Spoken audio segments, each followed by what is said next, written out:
The smell hit me first. Not the metallic tang of blood that you'd expect at a crime scene, but something else entirely. Sweet, almost floral. Like jasmine mixed with something I couldn't quite place. Something organic and decay-adjacent that made my stomach turn even as it drew me in. After 15 years with the Bureau's Behavioral Analysis Unit, working cases from the Atlanta child murders to the cross-country killer, I thought I'd encountered every variation of death's signature scent. I was wrong. It was March 15th, 2019 when I got the call that would consume the next 18 months of my life and fundamentally change how I viewed the monsters we hunt. I was reviewing case files in my corner office at the FBI Academy in Quantico, Virginia, surrounded by the familiar chaos of crime scene photographs, behavioral analysis reports, and the ever-present coffee cups that kept me functional during 16-hour workdays. The spring rain was pattering against my window, and I was deep in concentration, working on a consulting case for the Denver field office involving a suspected family annihilator when my secure line buzzed. The caller ID showed Detective Ray Gonzalez from the Portland Police Bureau, a good cop I'd worked with on the Oregon Strangler case 3 years prior. Ray was old-school law enforcement, the kind of detective who'd earned his stripes working the streets before moving into homicide. He was methodical, thorough, and most importantly, he knew when a case was beyond the scope of local law enforcement capabilities. Agent Mitchell, we've got something here that, well, I think you need to see this personally. The tremor in Ray's voice caught my attention immediately. This was a man who'd worked homicide for over 20 years. Someone who'd processed scenes involving dismemberment, sexual torture, and ritualistic killings. He'd seen gang executions, domestic violence murders that would make seasoned agents vomit, and drug-related killings that defied comprehension. For him to sound shaken meant we were dealing with something extraordinary. What are we looking at, Ray? 3 victims so far, all discovered within a 12-mile radius of downtown Portland. Young women, mid-20s, similar physical characteristics. Long dark hair, petite build, university students or recent graduates. The victimology fits a clear pattern, but Sarah, it's not just how they died, it's what he did to them afterward. I could hear him take a deep breath over the phone, collecting himself in the way that experienced investigators do when they're about to describe something that's fundamentally disturbed their worldview. Each victim was found in what can only be described as a cocoon, not metaphorically, literally wrapped in silk-like material, suspended from trees in remote locations. And there are modifications to the bodies that suggest our unsub has extensive knowledge of entomology.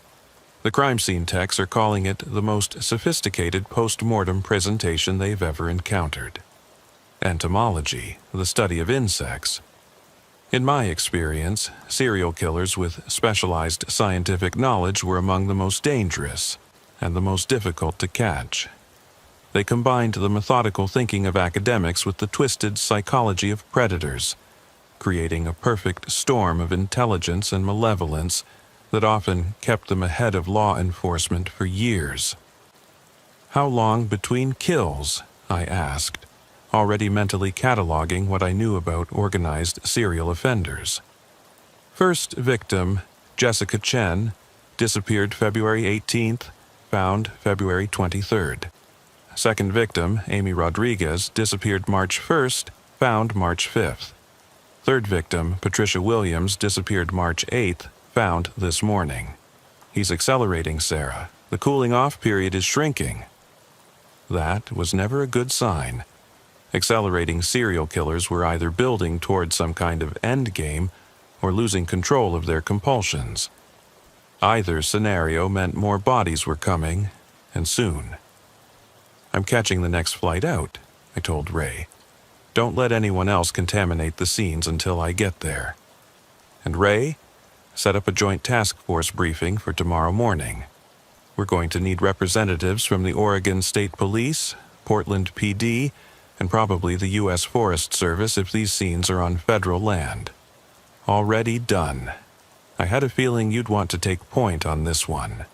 6 hours later, I was standing in the Tualatin Hills Nature Park, a 222-acre preserve on the western edge of Portland's metro area, staring up at what would haunt my dreams for months to come.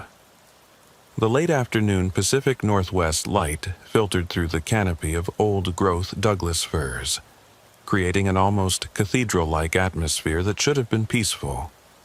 Instead, it felt like standing in a monument to human depravity. Suspended 15 feet above the ground, wrapped in what appeared to be genuine silk cocoon material that caught the fading light like spun gold, was the earthly remains of Patricia Williams, a 25-year-old graduate student pursuing her master's degree in environmental science at Portland State University. She had been a teaching assistant, well-liked by her students, engaged to her college sweetheart. She had plans, dreams, a future that had been snuffed out by a monster with an obsession I was only beginning to understand. The crime scene technicians had already documented everything with their usual methodical precision.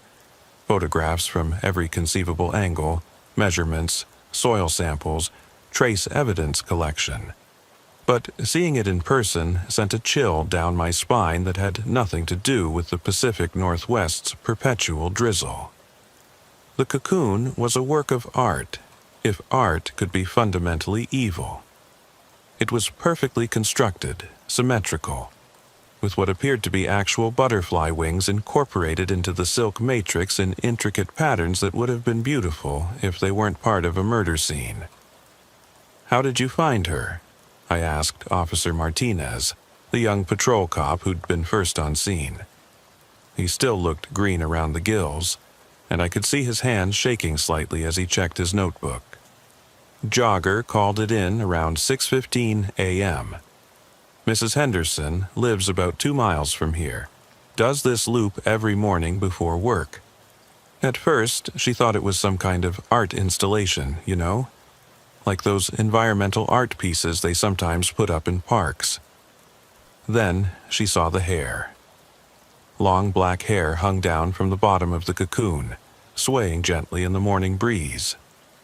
It was the only part of Patricia Williams that was visible, and somehow that made it more disturbing than if the entire body had been exposed. There was something profoundly unsettling about that single human element emerging from what looked like a work of twisted craftsmanship. When was she reported missing? 4 days ago, March 8th. Last seen leaving the Environmental Sciences building at PSU around 11:30 p.m. Security footage shows her walking to her car in the campus parking garage, but that's where the trail goes cold. Her car was found the next morning in the garage, locked, no signs of struggle. Keys were missing. I pulled out my secure satellite phone and called my team back at Quantico. "Spencer, I need everything you can find on entomology experts in the Pacific Northwest. Focus on anyone with access to large quantities of silk material. Lepidopterists, museum curators, university professors, private collectors. Cross-reference with any history of violent crime, mental health issues, or disciplinary actions. Also, I need you to run a VICAP search for any similar cases nationwide. Victims found in cocoons, insect-related signatures, anything involving metamorphosis symbolism." While technical analyst Spencer Reed worked his magic with the FBI's databases, I examined the scene more closely. The killer had chosen this location with the same care an artist might select a gallery space. The tree was isolated enough to provide privacy during the hanging process, but visible from the main trail system that wound through the park. He wanted his work to be found, but not immediately. This suggested someone familiar with the area, possibly a local. Definitely someone who'd scouted the location in advance. I walked a wider perimeter around the tree, looking for any trace evidence the initial crime scene team might have missed. serial killers, especially organized ones like this appeared to be, often left subtle signatures that spoke to their psychology. 30 feet from the tree, partially hidden under a fallen log, I found something that made my blood run cold. "Detective Gonzalez, I need you to see this." Ray jogged over, careful not to disturb the established crime scene perimeter. I pointed to what I'd found, a small wooden box about the size of a jewelry case, carved with intricate butterfly motifs. Inside, nestled in black velvet, were 3 items that told a story I was only beginning to understand. The first was a butterfly wing, real, perfectly preserved, from what looked like a monarch butterfly. The second was a lock of dark hair, tied with a small ribbon. The third was a Polaroid photograph of a young woman I didn't recognize, but who fit the physical profile of our known victims. "He's been planning this for a while," I said, bagging the evidence. "This isn't impulse killing. This is a carefully orchestrated campaign. Detective Gonzalez, I need to see the other 2 crime scenes. Now." Over the next several hours, we visited the locations where Jessica Chen and Amy Rodriguez had been discovered. The first scene was in Powell Mountain Park, a 612-acre natural area southeast of Portland. Jessica had been found suspended from a massive cedar tree in a secluded grove, wrapped in the same type of silk cocoon, positioned to catch the morning light in a way that created an almost ethereal effect. The second scene was in the Mount Tabor Natural Area, another Portland Park System location. Amy Rodriguez had been discovered hanging from an oak tree near the park's defunct reservoir. Her cocoon decorated with the wings of what appeared to be hundreds of different butterfly species, creating a mosaic of colors that was simultaneously beautiful and horrifying. The pattern was consistent. Young women, physically similar, all wrapped in silk cocoons and suspended from trees in public parks. Each victim had been missing for 3 to 5 days before discovery. Each location was carefully selected for maximum visual impact. This wasn't just about killing. It was about display, about transformation, about turning murder into what the killer perceived as art. But it was the autopsies that revealed the true horror of what we were dealing with. Dr. Emma Hartley, the Multnomah County medical examiner, had been doing this job for longer than I'd been with the FBI. She was a small, precise woman with steel-gray hair and the kind of steady hands that came from decades of cutting into the dead to speak for them. Nothing rattled her. She'd processed victims of plane crashes, building collapses, and every conceivable form of human violence. But when she walked me through her findings in the sterile environment of the county morgue, I could see the strain in her eyes. "All 3 victims show evidence of paralytic poisoning," she began, pulling up X-rays on her computer screen. The images showed skeletal structures that looked normal at first glance, but closer examination revealed tiny puncture wounds along the spinal column. The substance used appears to be a synthetic version of a compound found in certain butterfly larvae, specifically the larvae of Batis filinor, the pipevine swallowtail. It would have rendered them conscious but completely unable to move. How long would this paralysis last? Based on the concentrations we found in tissue samples, anywhere from 48 to 72 hours, during which time... She paused, clearly struggling with the next part.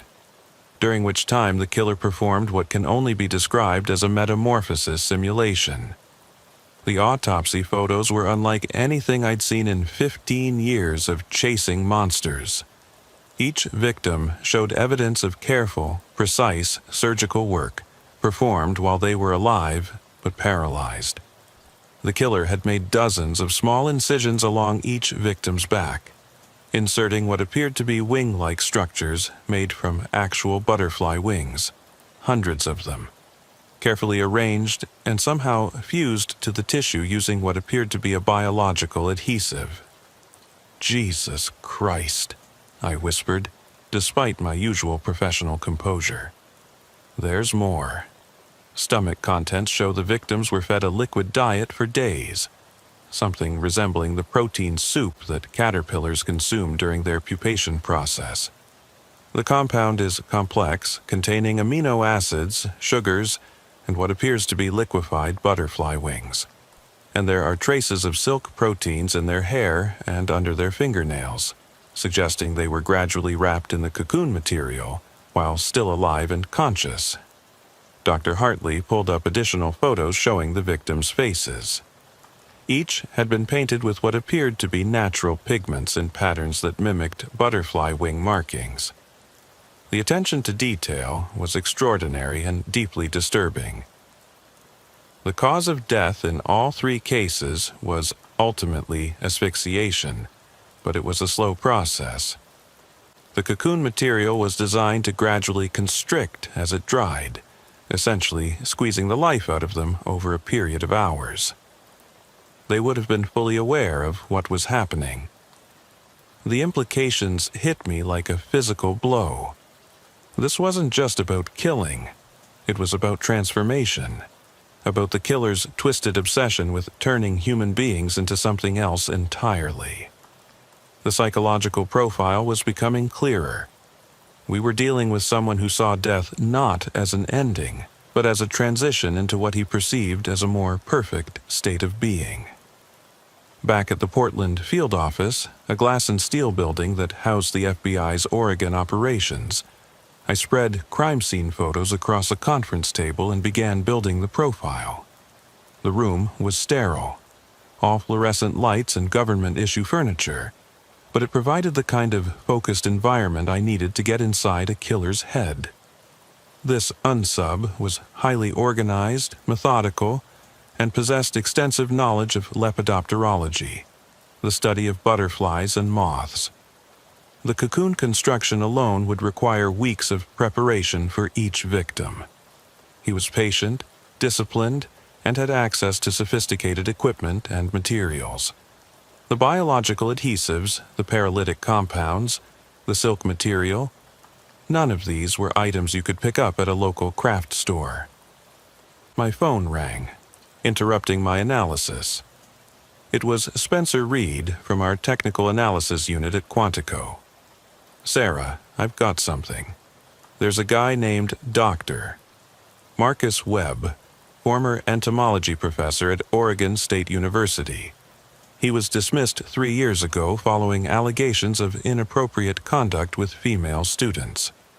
No criminal charges were filed, but there were multiple complaints about him requiring students to participate in what he called metamorphosis experiments that made them extremely uncomfortable." "What kind of experiments?" According to the university's internal investigation files, Webb was having students simulate insect transformation processes as part of their coursework. Students reported being asked to remain motionless for hours while covered in various substances, being photographed in cocoon-like wrappings, and being subjected to what they described as psychological conditioning, related to accepting death as a form of rebirth. Where is he now? That's the interesting part. His last known address was a cabin in the Mount Hood National Forest, about 40 minutes from where the first victim was found. Property records show he purchased it with cash shortly after his dismissal from the university. But here's what's really got my attention. Webb published several papers on synthetic paralytic compounds derived from butterfly larvae. His research was focused on developing humane methods for specimen preservation in field studies. He's exactly the kind of expert who could pull off these murders. Send me everything you have on him: publications, employment history, financial records, vehicle registrations, utilities, phone records. And Spencer, I need surveillance on that cabin. If Webb is our guy, he's probably already selected his next victim. The next 12 hours were a blur of activity. Our Portland task force had grown to include agents from the FBI's Evidence Response Team, behavioral analysts from Quantico, and specialists from the Bureau's laboratory services. We established a command post in the Portland field office with direct communication links to the FBI's Strategic Information and Operations Center at the headquarters. The surveillance team reported that Webb's cabin showed signs of recent activity: smoke from the chimney, vehicle tracks in the driveway, lights visible at night. But something was off. The thermal imaging suggested there might be more people at the location than expected, and the electromagnetic signature indicated sophisticated electronic equipment that seemed inconsistent with a simple mountain retreat. While we planned our approach to the cabin, Reed continued his deep dive into Webb's background. What he found painted a picture of a brilliant mind that had gradually descended into obsession and madness. Dr. Marcus Webb had been a rising star in the field of entomology. His doctoral dissertation at UC Berkeley had broken new ground in understanding the biochemical processes that governed insect metamorphosis. He'd published over 30 peer-reviewed papers, been awarded significant research grants from the National Science Foundation, and been recruited by Oregon State University with the promise of his own research laboratory and a fast track to tenure. But Webb's research had gradually shifted from legitimate scientific inquiry to something much darker. His later papers dealt with applying metamorphosis principles to other organisms, including mammals.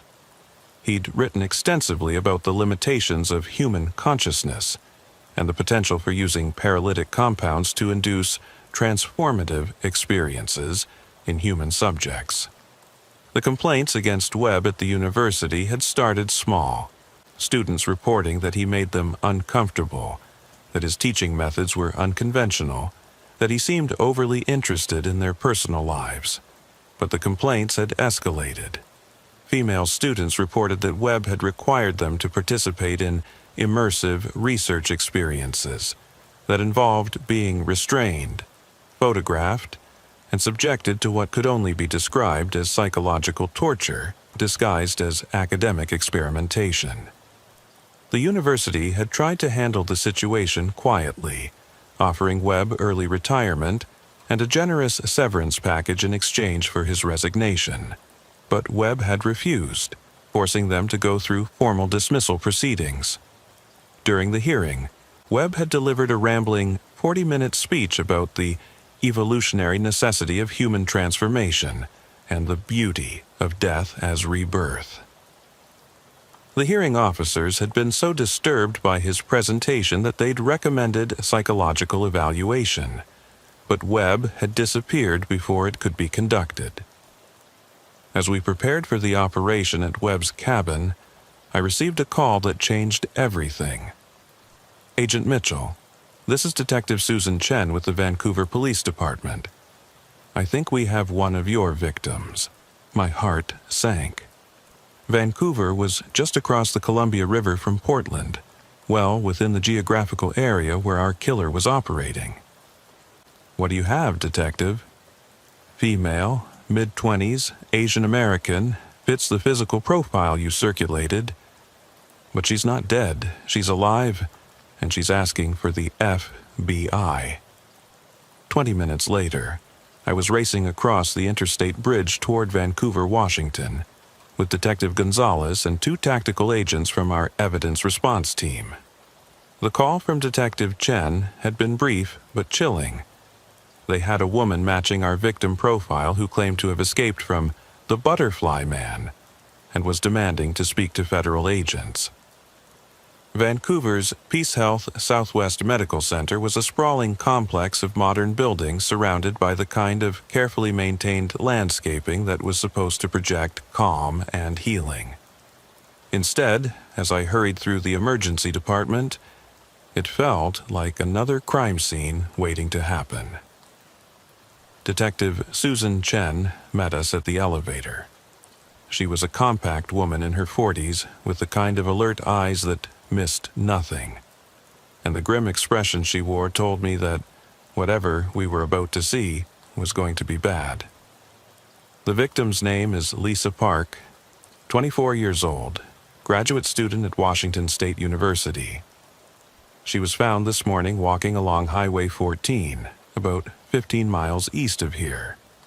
Motorist called it in when he saw her stumbling along the shoulder, partially clothed, covered in what appeared to be some kind of silk material.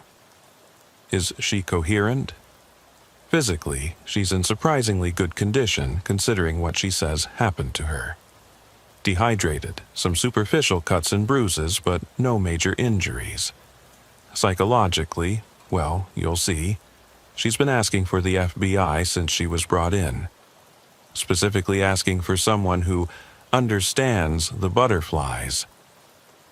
We took the elevator to the 3rd floor, where the hospital had set up a secure area for Lisa's protection.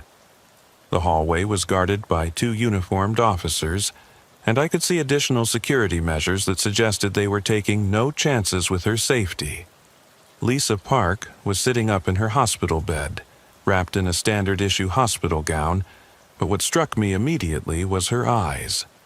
They had the 1,000-yard stare I'd seen in combat veterans and trauma survivors, the look of someone who'd seen something that fundamentally changed their understanding of the world. Ms. Park, I'm Special Agent Sarah Mitchell with the FBI. I understand you wanted to speak with us. She looked at me for a long moment, as if trying to determine whether I could be trusted with what she was about to reveal. You're investigating the butterfly murders, she said. It wasn't a question. Yes? Can you tell us what happened to you? What Lisa Park told us over the next 2 hours was the most detailed, first-hand account of a serial killer's methodology I'd ever encountered. Her story filled in crucial gaps in our understanding of Webb's operation and revealed the true scope of his twisted obsession. Lisa had been abducted 6 days earlier, while leaving the Washington State University Library where she worked as a research assistant. She remembered walking to her car in the parking structure, then waking up in complete darkness, unable to move but fully conscious. I was in some kind of container, she said, her voice barely above a whisper. It was warm and humid, like being inside a chrysalis. I could hear him moving around outside, talking to himself, but I couldn't respond. I couldn't even blink. The paralytic compound Webb had used was more sophisticated than Dr. Hartley had initially realized. It didn't just immobilize victims, it heightened their other senses while leaving them completely helpless. Lisa described hearing every sound with supernatural clarity, smelling every chemical Webb used in his preparation process, feeling every touch as he began his grotesque transformation ritual. He called it the becoming, Lisa continued. He said, I was chosen because I had the right proportions, the right coloring. He kept saying I was going to be beautiful, that I was going to transcend my human limitations. Webb had kept Lisa in what she described as a preparation chamber, a specially constructed room that maintained precise temperature and humidity levels. He'd fed her the same protein soup we'd found in the other victims' stomachs, administered regular doses of the paralytic compound, and gradually covered her body with silk material that he claimed was grown specifically for her transformation. How did you escape? I asked. I didn't. He let me go. The room fell silent. This wasn't part of any serial killer pattern I'd studied. Organized offenders didn't release victims, especially not victims who could identify them and describe their methods. 2 days ago, something changed. He was agitated, pacing around the room, talking about the collection being incomplete and not having enough time. He kept checking his computer, making phone calls. Then, yesterday morning, he came in and injected me with something different. The paralysis started wearing off gradually. Lisa described Webb as becoming increasingly erratic as the hours passed.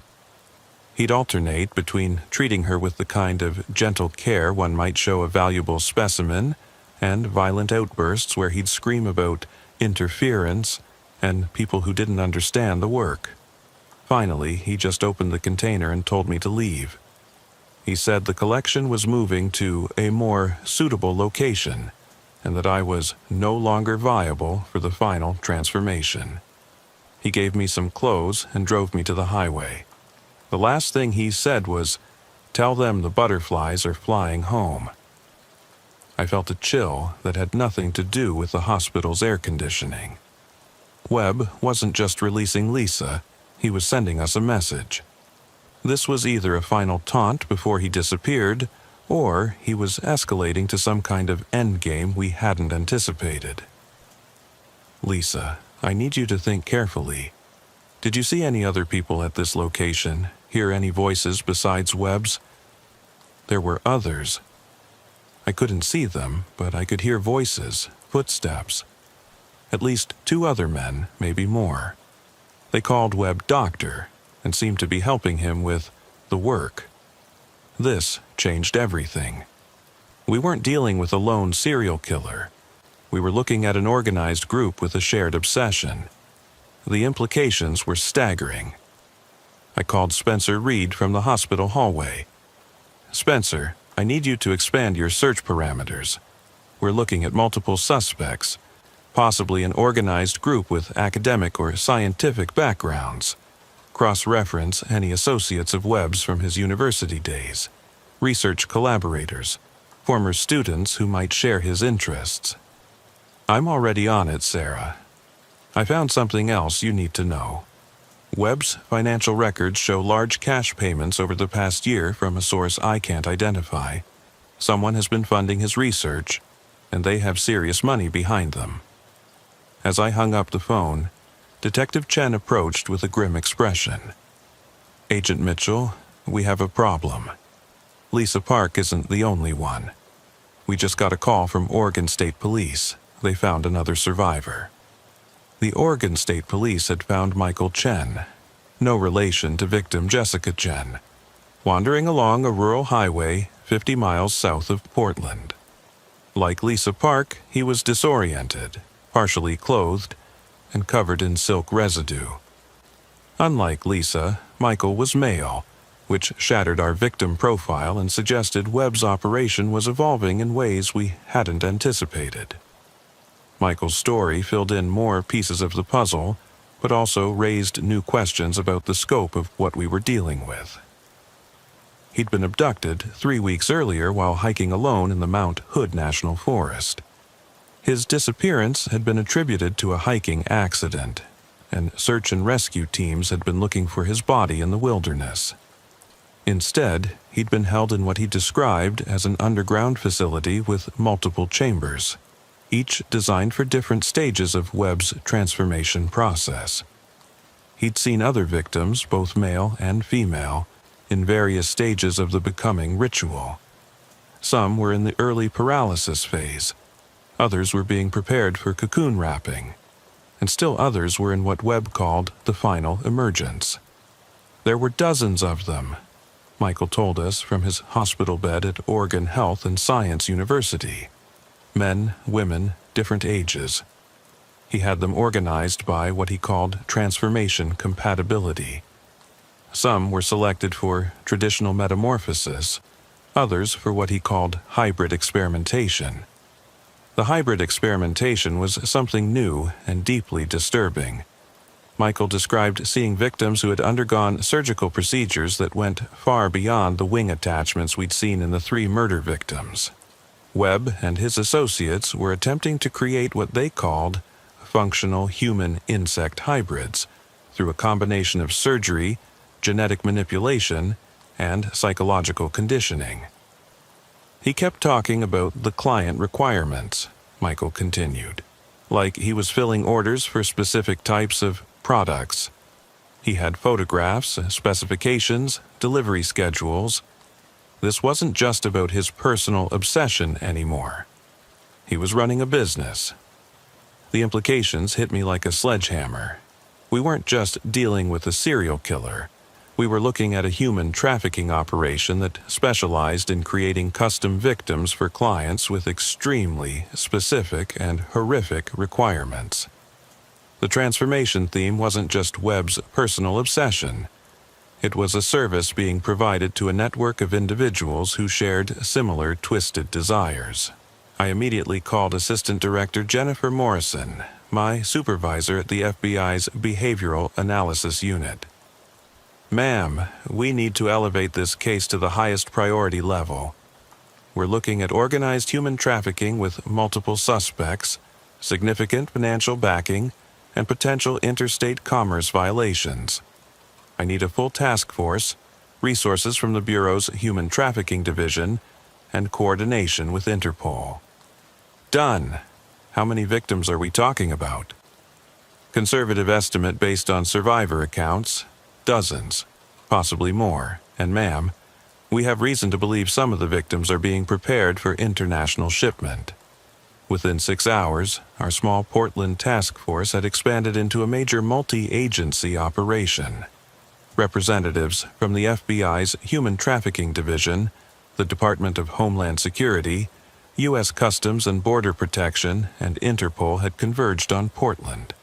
The case had grown from a serial killer investigation into what looked like one of the most sophisticated and disturbing trafficking operations ever uncovered. Spencer Reed's expanded database search had yielded a treasure trove of information about Webb's network. The financial backing was coming from a shell company with ties to individuals in 3 different countries, all with histories of acquiring exotic and illegal items for private collectors. The operation had been running for at least 2 years, with carefully laundered payments totaling over $3 million. But the most disturbing discovery came from analyzing Webb's computer records, which Michael Chen had helped us locate by describing the underground facility's layout. The hard drives contained detailed files on hundreds of potential victims, organized by physical characteristics, psychological profiles, and what were labeled as transformation specifications. The files revealed that Webb's network had been surveilling college campuses across the Pacific Northwest for years, building dossiers on students who fit their clients' requirements. They had photographs, class schedules, social media profiles, and detailed behavioral assessments. The level of planning was extraordinary and terrifying. Among the files, we found something that made my blood run cold. A folder labeled Law Enforcement Targets that contained detailed information about investigators who had been working trafficking cases in the region. My own photograph was in the file, along with comprehensive information about my background, my family, and my investigative methods. They knew we were coming. The tactical approach to Webb's cabin was now a full-scale operation involving over 50 federal agents, local law enforcement, and specialized units from multiple agencies. Thermal imaging and electronic surveillance had confirmed that the cabin was empty, but there were signs of recent activity and evidence that the operation had been hastily relocated. What we found inside the cabin was like stepping into a museum of horrors designed by someone with a PhD in applied evil. The main room had been converted into what appeared to be a combination laboratory and art studio. Workbenches lined the walls, covered with equipment for silk production, chemical synthesis, and what appeared to be surgical instruments of unusual design. Glass cases displayed hundreds of preserved butterfly specimens, but closer examination revealed that many of the butterflies were actually created from human tissue samples.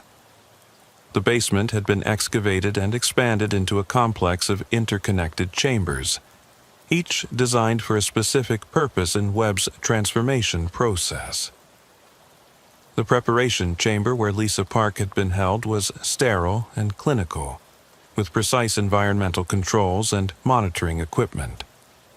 Adjacent chambers contained what appeared to be surgical suites, recovery areas, and something that could only be described as a packaging facility. But it was the final chamber that revealed the true scope of Webb's operation.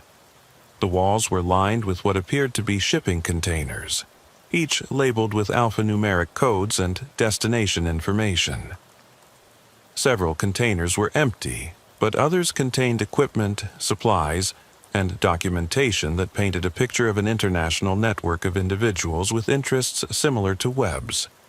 Among the documentation, we found client lists with names that appeared in law enforcement databases across multiple countries.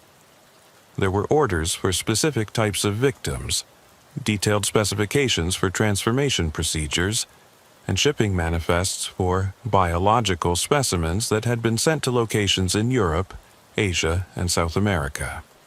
The evidence room at the Portland field office began to look like the storage facility for a particularly twisted museum. We had recovered over 2,000 pieces of evidence, including computer hard drives, financial records, medical equipment, preserved specimens, and documentation of trafficking activities spanning multiple years and countries.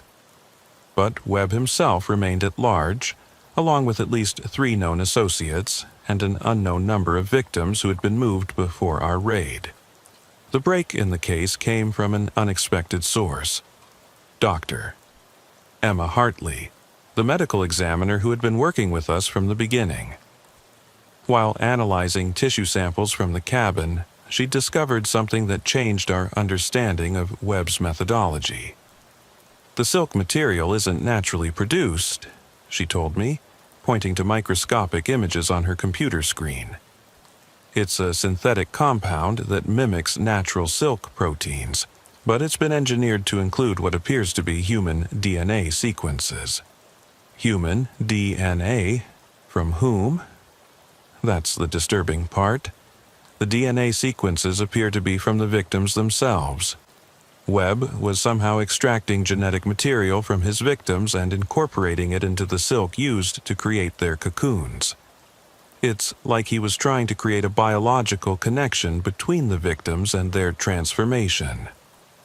This revelation led us to a deeper understanding of Webb's psychological motivology. He wasn't just killing people or even just transforming them. He was trying to create a new form of life that combined human consciousness with what he perceived as the perfection of insect existence. But more importantly, Dr. Hartley's analysis revealed something that gave us our first real lead on Webb's current location. The DNA sequences show markers that suggest recent collection, within the past 48 hours. And there's something else. The silk samples contain trace elements that are only found in specific geographical locations. Based on the mineral composition, I'd say this material was produced somewhere in the Cascade Range, probably within 100 miles of Mount Rainier. The helicopter flight over the Cascade Range revealed the true scope of the challenge we faced. The mountain wilderness stretched endlessly in all directions. Thousands of square miles of dense forest, hidden valleys, and remote locations where a sophisticated operation could remain undetected for years. Our target was a facility that Michael Chen had described based on his memories of the transportation route from his point of capture to Webb's underground laboratory. He remembered specific landmarks: a waterfall visible from the road, a distinctive rock formation, the sound of aircraft overhead suggesting proximity to a major flight path. Working with geographic information system specialists and satellite imagery analysts, we'd narrowed the search area to a region about 30 miles northeast of Mount Rainier National Park. The terrain was challenging, accessible only by logging roads and hiking trails, perfect for someone who wanted to operate without interference. The facility, when we finally located it, was a masterpiece of concealment. From above, it appeared to be nothing more than a small cabin and outbuildings, the kind of rustic retreat that wealthy urbanites used for weekend getaways. But ground-penetrating radar revealed an extensive underground complex that had been excavated with professional mining equipment. The tactical approach required careful coordination between multiple specialized units.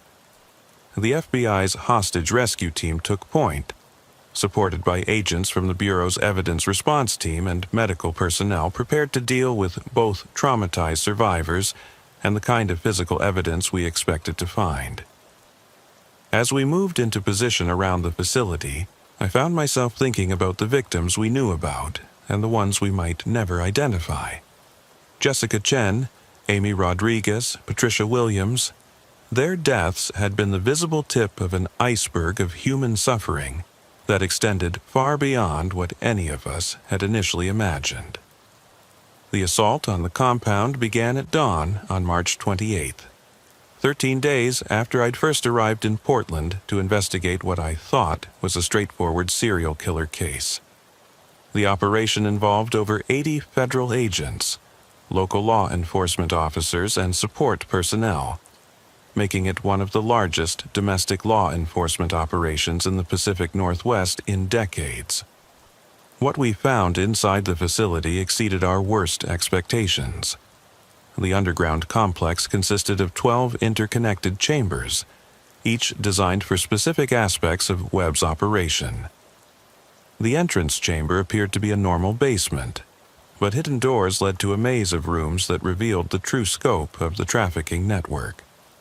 The first chamber we entered was what could only be described as a victim processing center. Stainless steel tables lined the walls, each equipped with restraint systems and monitoring equipment. Medical charts hung on clipboards, detailing the physical and psychological profiles of dozens of individuals. Some of the names matched missing persons, reports from across the Pacific Northwest. Others were people whose disappearances had never been reported or investigated. The second chamber contained what appeared to be a sophisticated surgical suite, complete with operating tables, anesthesia equipment, and instruments I couldn't identify. The walls were lined with photographs documenting various stages of Webb's transformation procedures, creating a gallery of human suffering that made even experienced agents physically ill. But it was the third chamber that revealed the true horror of Webb's operation. It contained 12 cylindrical containers, each about the size of a large refrigerator, filled with a viscous fluid that maintained specific temperature and chemical conditions. Inside each container was a human being in various stages of Webb's transformation process. Some were in the early stages of paralysis, floating unconsciously in the fluid while monitoring equipment tracked their vital signs. Others showed evidence of surgical modification, with wing-like appendages grafted onto their backs and other alterations that defied rational comprehension. 2 of the containers held victims who appeared to be in the final stages of what Webb called emergence. Their bodies so extensively modified that they barely appeared human. All of them were alive. "Jesus Christ," whispered Agent Thompson from the hostage rescue team. "How many victims are we looking at?" Before I could answer, we heard sounds from deeper in the complex. Voices, movement, the hum of machinery.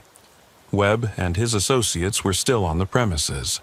The tactical team moved with practiced precision through the remaining chambers. We found Webb's office, a sophisticated computer center that served as the nerve center for the trafficking network. Hard drives contained client communications, financial records, and shipping manifests for specimens that had been distributed globally over the past 3 years. The files revealed that Webb's network was far more extensive than we'd imagined. They had clients in 17 countries, associates in major cities across North America and Europe, and connections to other trafficking organizations that specialized in different types of human exploitation. This wasn't just about Webb's personal obsession with transformation. It was an international business serving a clientele with extremely specific and horrific requirements. We found the laboratory where Webb had developed his synthetic paralytic compounds and silk materials. The equipment was sophisticated enough to rival major pharmaceutical research facilities, suggesting significant financial backing and possibly assistance from individuals with legitimate scientific credentials. The shipping and packaging facility contained evidence of dozens of completed orders that had been sent to clients worldwide. Crates were labeled with codes that corresponded to specific client requirements, and shipping manifests showed deliveries to addresses in locations as diverse as a private estate in Switzerland, a research facility in Japan, and what appeared to be a private club in the Bahamas. But the most disturbing discovery was yet to come. In the final chamber, we found Webb himself, along with 3 associates, preparing what appeared to be an emergency evacuation of the facility. They were loading victims into specially designed transport containers, preparing to move the operation to another location. Dr. Marcus Webb was exactly what I'd expected based on our psychological profile. Tall, thin, with the kind of intense focus that suggested complete disconnection from normal human empathy. He was wearing surgical scrubs and appeared to be in the middle of performing some kind of procedure on a victim when we breached the chamber. "Federal agents, everyone on the ground now." Webb looked up from his work with the kind of mild annoyance one might show when interrupted during an important task. He made no move to comply with the agent's commands, instead continuing what he was doing as if we weren't there. "Agent Mitchell, I presume?" he said without looking away from his victim. "I've been following your work on the BAU. Quite impressive, really. Though I must say, I thought you'd figure it out sooner." The casual admission sent chills down my spine. This wasn't going to be a typical arrest. Webb had been expecting us, had planned for this moment, and had something more in mind than simple surrender. "Dr. Webb, step away from the victim and put your hands where we can see them." "Victim?" His eyebrows raised in apparent surprise. "Agent Mitchell, I prefer to think of my work as evolutionary advancement. These individuals were selected because they possessed the potential to become something beautiful, something beyond the limitations of human existence." As the tactical agents moved to secure the other suspects, Webb continued his monologue, seemingly oblivious to the weapons trained on him. "Do you have any idea how many species of butterflies there are in the world, Agent Mitchell? Over 17,500. Each one a miracle of transformation, of becoming something greater than what they started as. Humans are so limited, so bound by their crude physical forms and primitive psychological structures. I simply gave these people the opportunity to transcend those limitations." "Where are the other victims, Doctor?" "Webb?" His smile widened, and I realized that this had all been planned. The easy discovery of the facility, the timing of our arrival, Webb's presence during the raid. It was all part of some larger scheme. Other victims, or other miracles? "Agent Mitchell, what you found here represents only a small portion of our work. The collection has been growing for years, and it's now distributed across locations that your limited investigative capabilities will never uncover." Behind Webb, I could see the victim he'd been working on, a young woman who appeared to be in the early stages of his transformation process. She was conscious, her eyes moving frantically as she tried to communicate despite being paralyzed. The sight of her terror filled me with a rage I'd rarely experienced in 15 years of law enforcement. "Step away from her, Doctor. Webb, now." But he wasn't listening. Instead, he reached for what appeared to be a syringe filled with some kind of fluid. "Agent Mitchell, you arrived just in time to witness the final emergence. This specimen has been in preparation for 6 months. The client specifically requested someone with her particular physical and psychological characteristics. The transformation is nearly complete." I drew my weapon. "Drop the syringe, Doctor." "Webb." But he had already plunged it into the victim's IV line. The woman's body began convulsing as whatever compound he'd injected took effect. "Don't you want to see the miracle, Agent Mitchell? Don't you want to witness the birth of something beautiful?" That's when I shot him.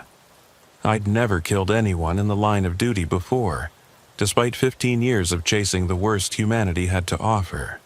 But watching Dr. Marcus Webb poison his victim while delivering his twisted manifesto triggered something primal in me.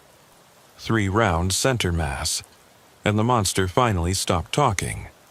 The victim, later identified as Amanda Rodriguez, a 22-year-old art student from Seattle who'd been missing for 8 months, survived, though the physical and psychological trauma will stay with her forever. The compound Webb had injected was designed to accelerate his transformation process, but the medical team was able to counteract its effects before permanent damage occurred. In the following weeks, we rescued 12 more victims from Webb's facility, though several required extensive medical treatment and psychological counseling to recover from their ordeal. The surgical modifications Webb had performed were thankfully largely superficial, designed more for his client's twisted aesthetics than actual functionality. But the investigation was far from over. The computer files we recovered from Webb's facility painted a picture of an international trafficking network that extended far beyond anything we'd initially imagined. The butterfly collector, as the media had dubbed Webb, had been just one node in a web of criminal enterprises that specialized in providing custom victims to clients with extremely specific requirements. The client communications revealed a sophisticated marketplace where human beings were ordered like catalog items. Requests came with detailed specifications, physical characteristics, psychological profiles, and specific types of modifications that clients wanted performed.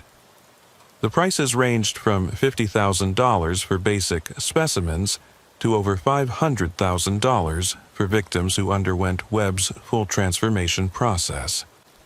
But perhaps most disturbing was the discovery that several of Webb's clients were themselves operating similar facilities in other countries.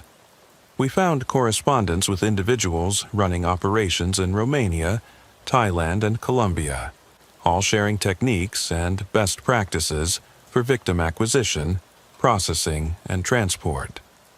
The international scope of the network required coordination with law enforcement agencies across multiple continents.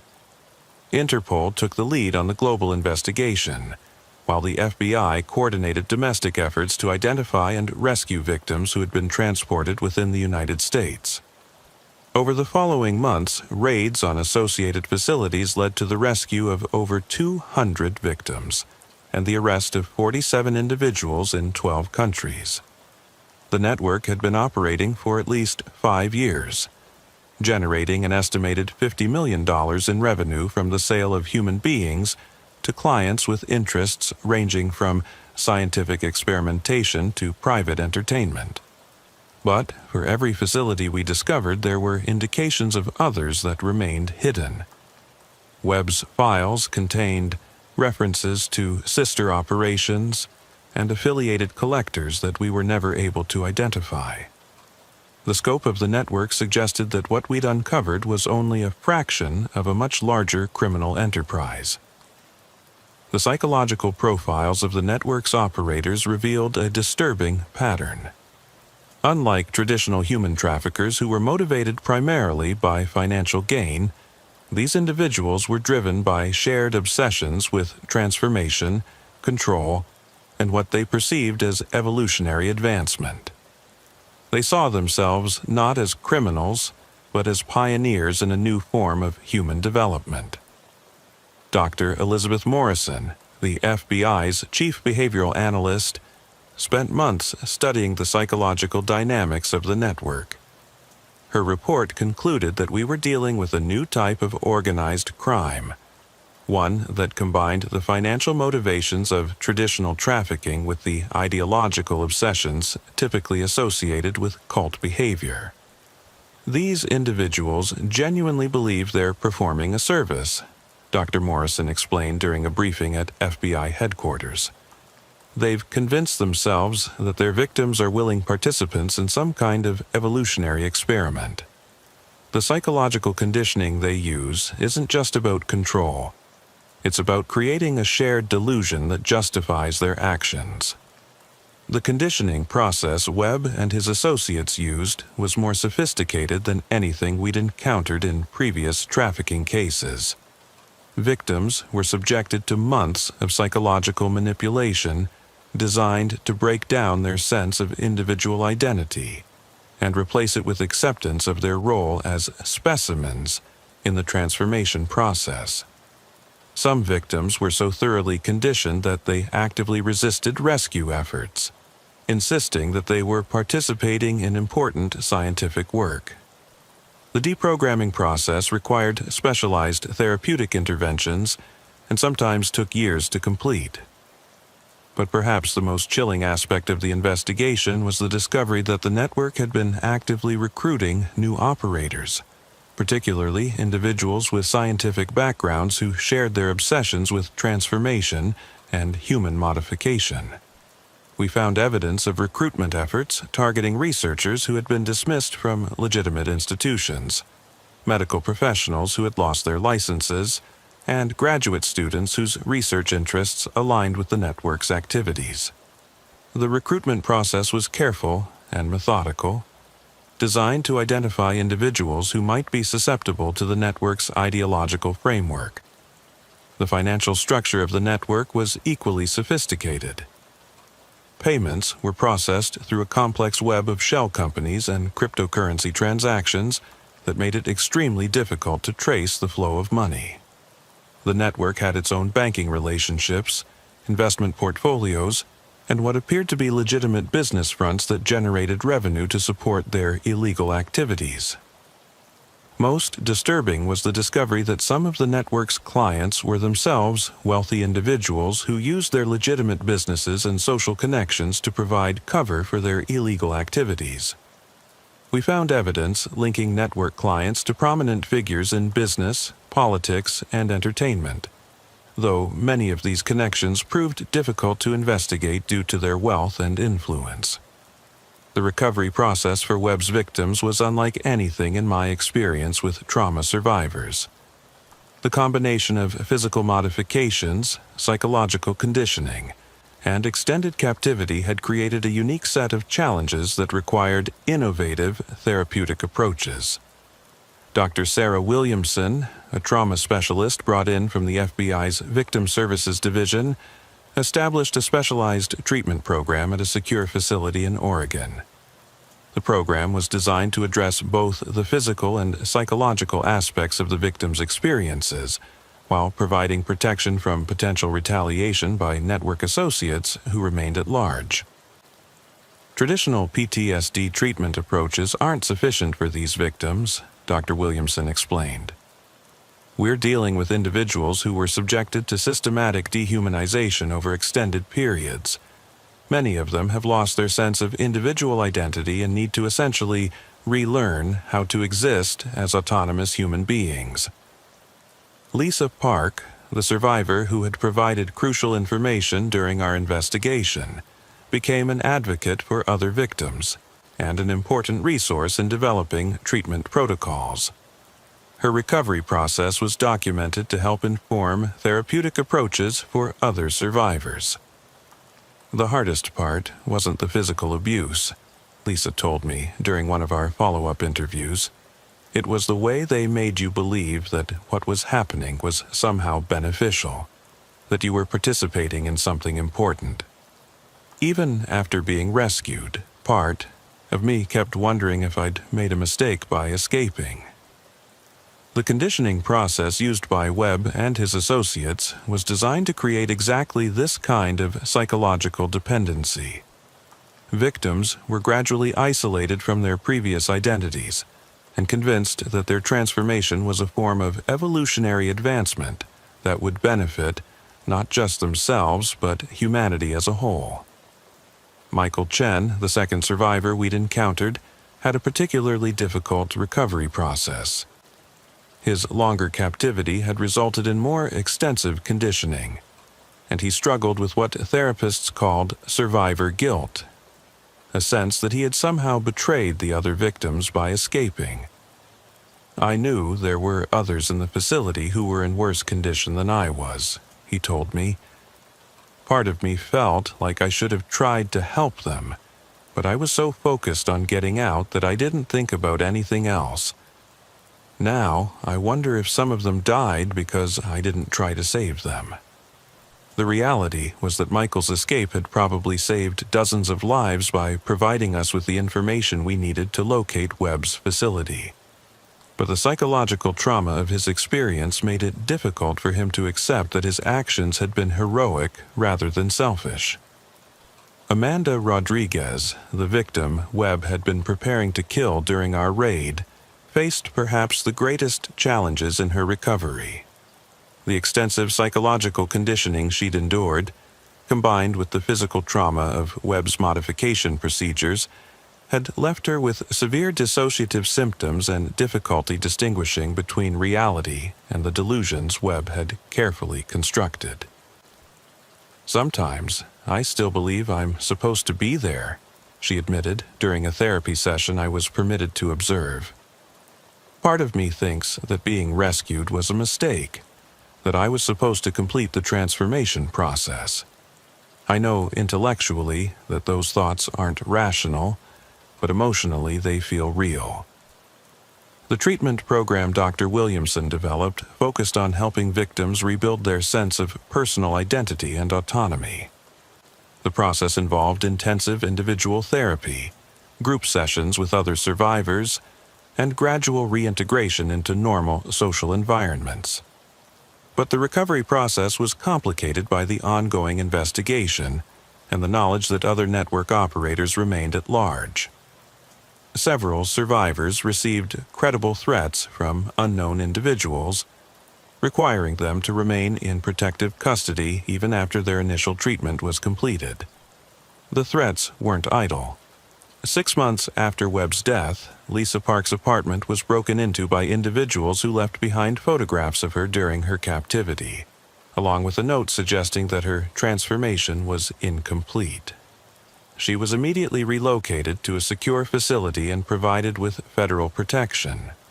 Similar incidents occurred with other survivors, suggesting that the network was still active and viewing the rescued victims as property that needed to be recovered.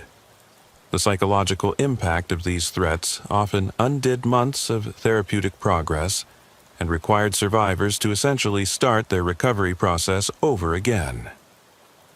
18 months after the raid on Webb's facility, the investigation remained active across multiple countries. While we'd successfully dismantled the immediate network centered around Webb's operation, evidence continued to surface suggesting that similar organizations were operating independently in other regions. The pattern of victims found in cocoon-like wrappings began appearing in crime scenes across Europe and Asia. Local law enforcement agencies initially treated these as isolated incidents, but the FBI's analysis of crime scene photographs and forensic evidence revealed striking similarities to Webb's methodology. A case in Romania involved 3 victims found suspended from trees in a remote forest preserve, wrapped in silk material that forensic analysis showed contained synthetic compounds similar to those Webb had developed. The victims showed evidence of paralytic poisoning and surgical modifications that matched the techniques documented in Webb's laboratory. Similar cases appeared in Thailand, where local police found an underground facility containing equipment and documentation that appeared to be directly copied from Webb's operation. The facility had been hastily abandoned, but evidence suggested it had been operational for at least 2 years and had processed dozens of victims. The international nature of these copycat operations raised disturbing questions about how Webb's techniques and methodologies were being disseminated.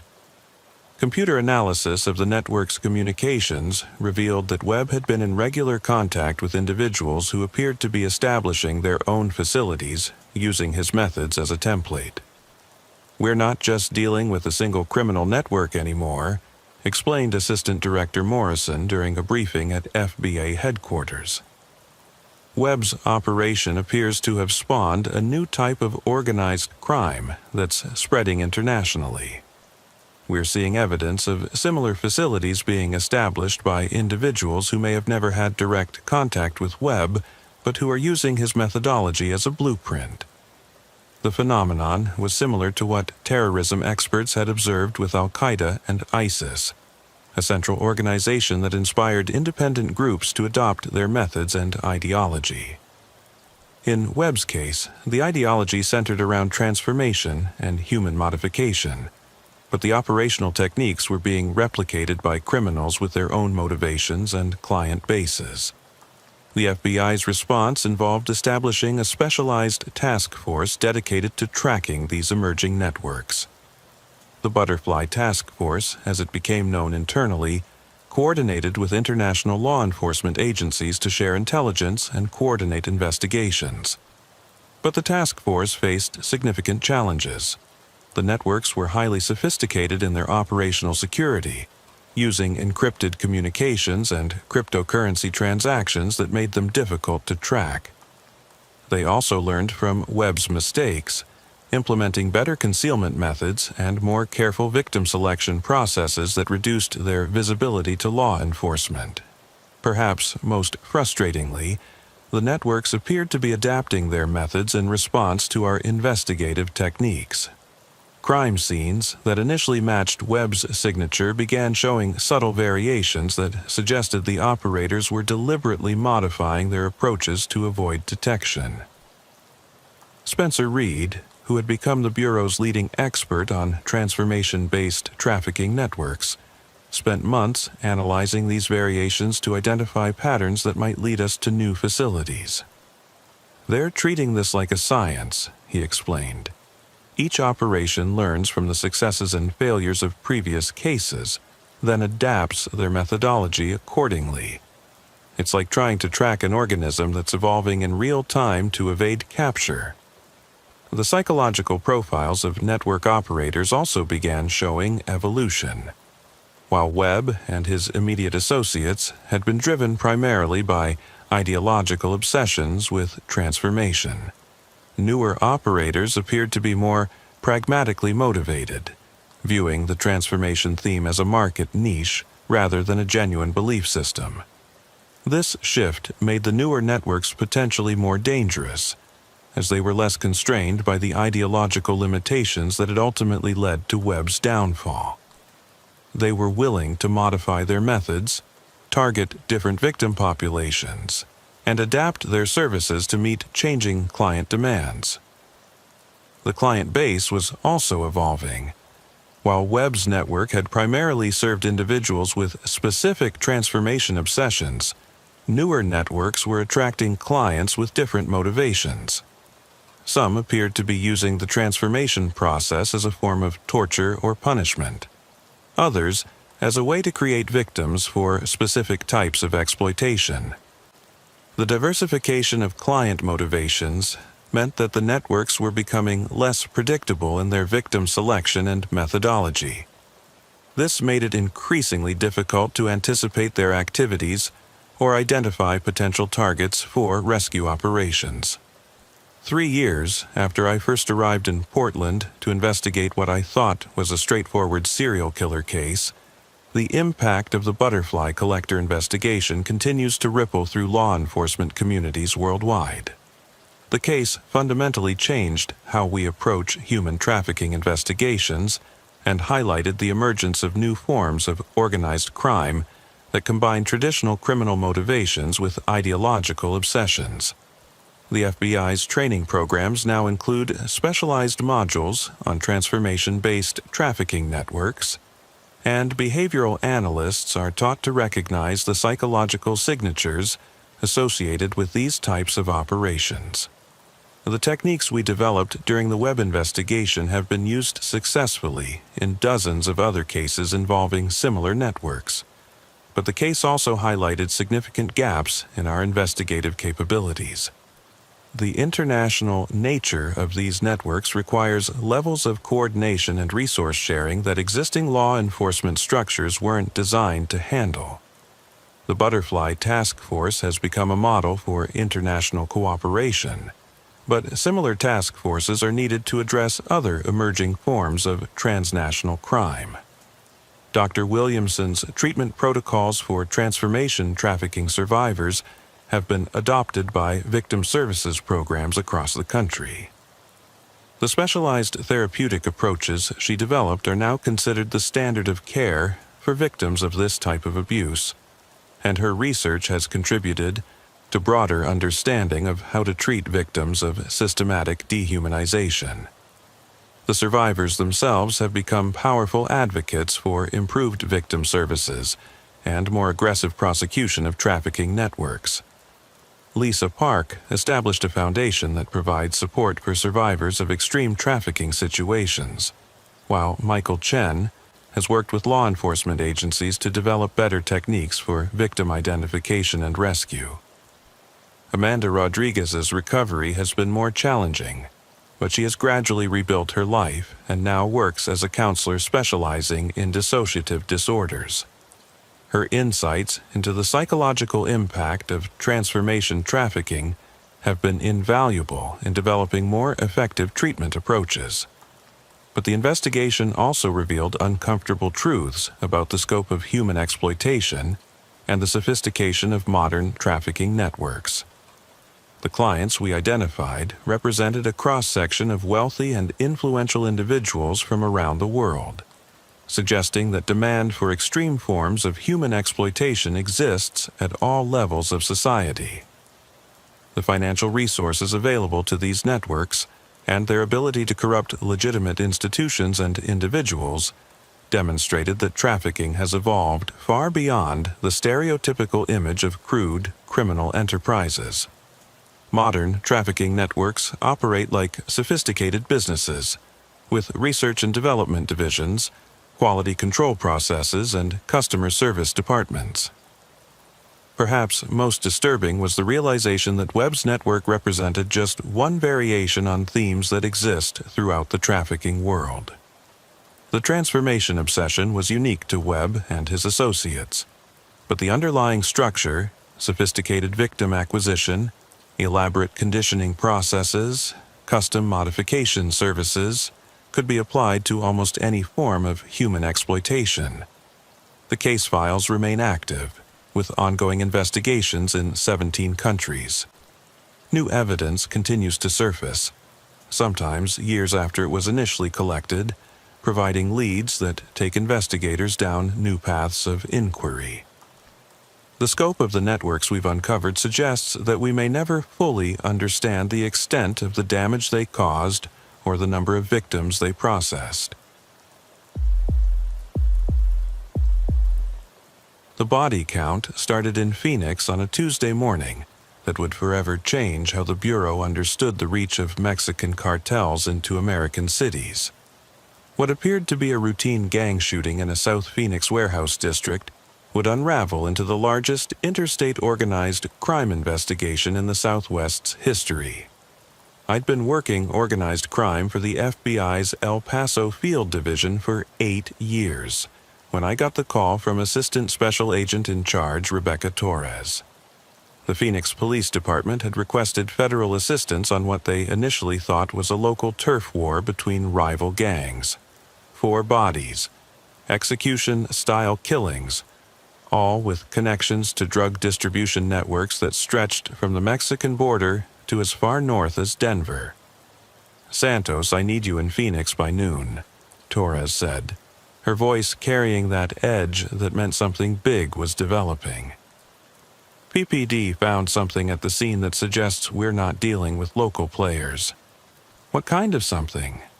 The kind that has Homeland Security, DEA, and the U.S. Attorney's Office all asking questions we don't have answers to yet. 3 hours later, I was standing in a Phoenix warehouse that reeked of death and cordite, staring at a crime scene that would haunt federal law enforcement for the next 2 years. The warehouse was located in an industrial district south of Sky Harbor Airport, the kind of area where legitimate businesses mixed with operations that preferred to avoid scrutiny. The 4 victims had been arranged in what could only be described as a display. Each body was positioned kneeling, hands zip-tied behind their backs, single gunshot wounds to the back of the head. But it was what surrounded them that caught my attention, and explained why multiple federal agencies were suddenly interested in what should have been a local homicide case. Scattered around the bodies were documents, photographs, and electronic devices that painted a picture of an operation far more sophisticated than typical street-level drug dealing. There were shipping manifests for cargo containers, customs documentation for legitimate import businesses, and financial records showing wire transfers in amounts that suggested serious money was moving through this network.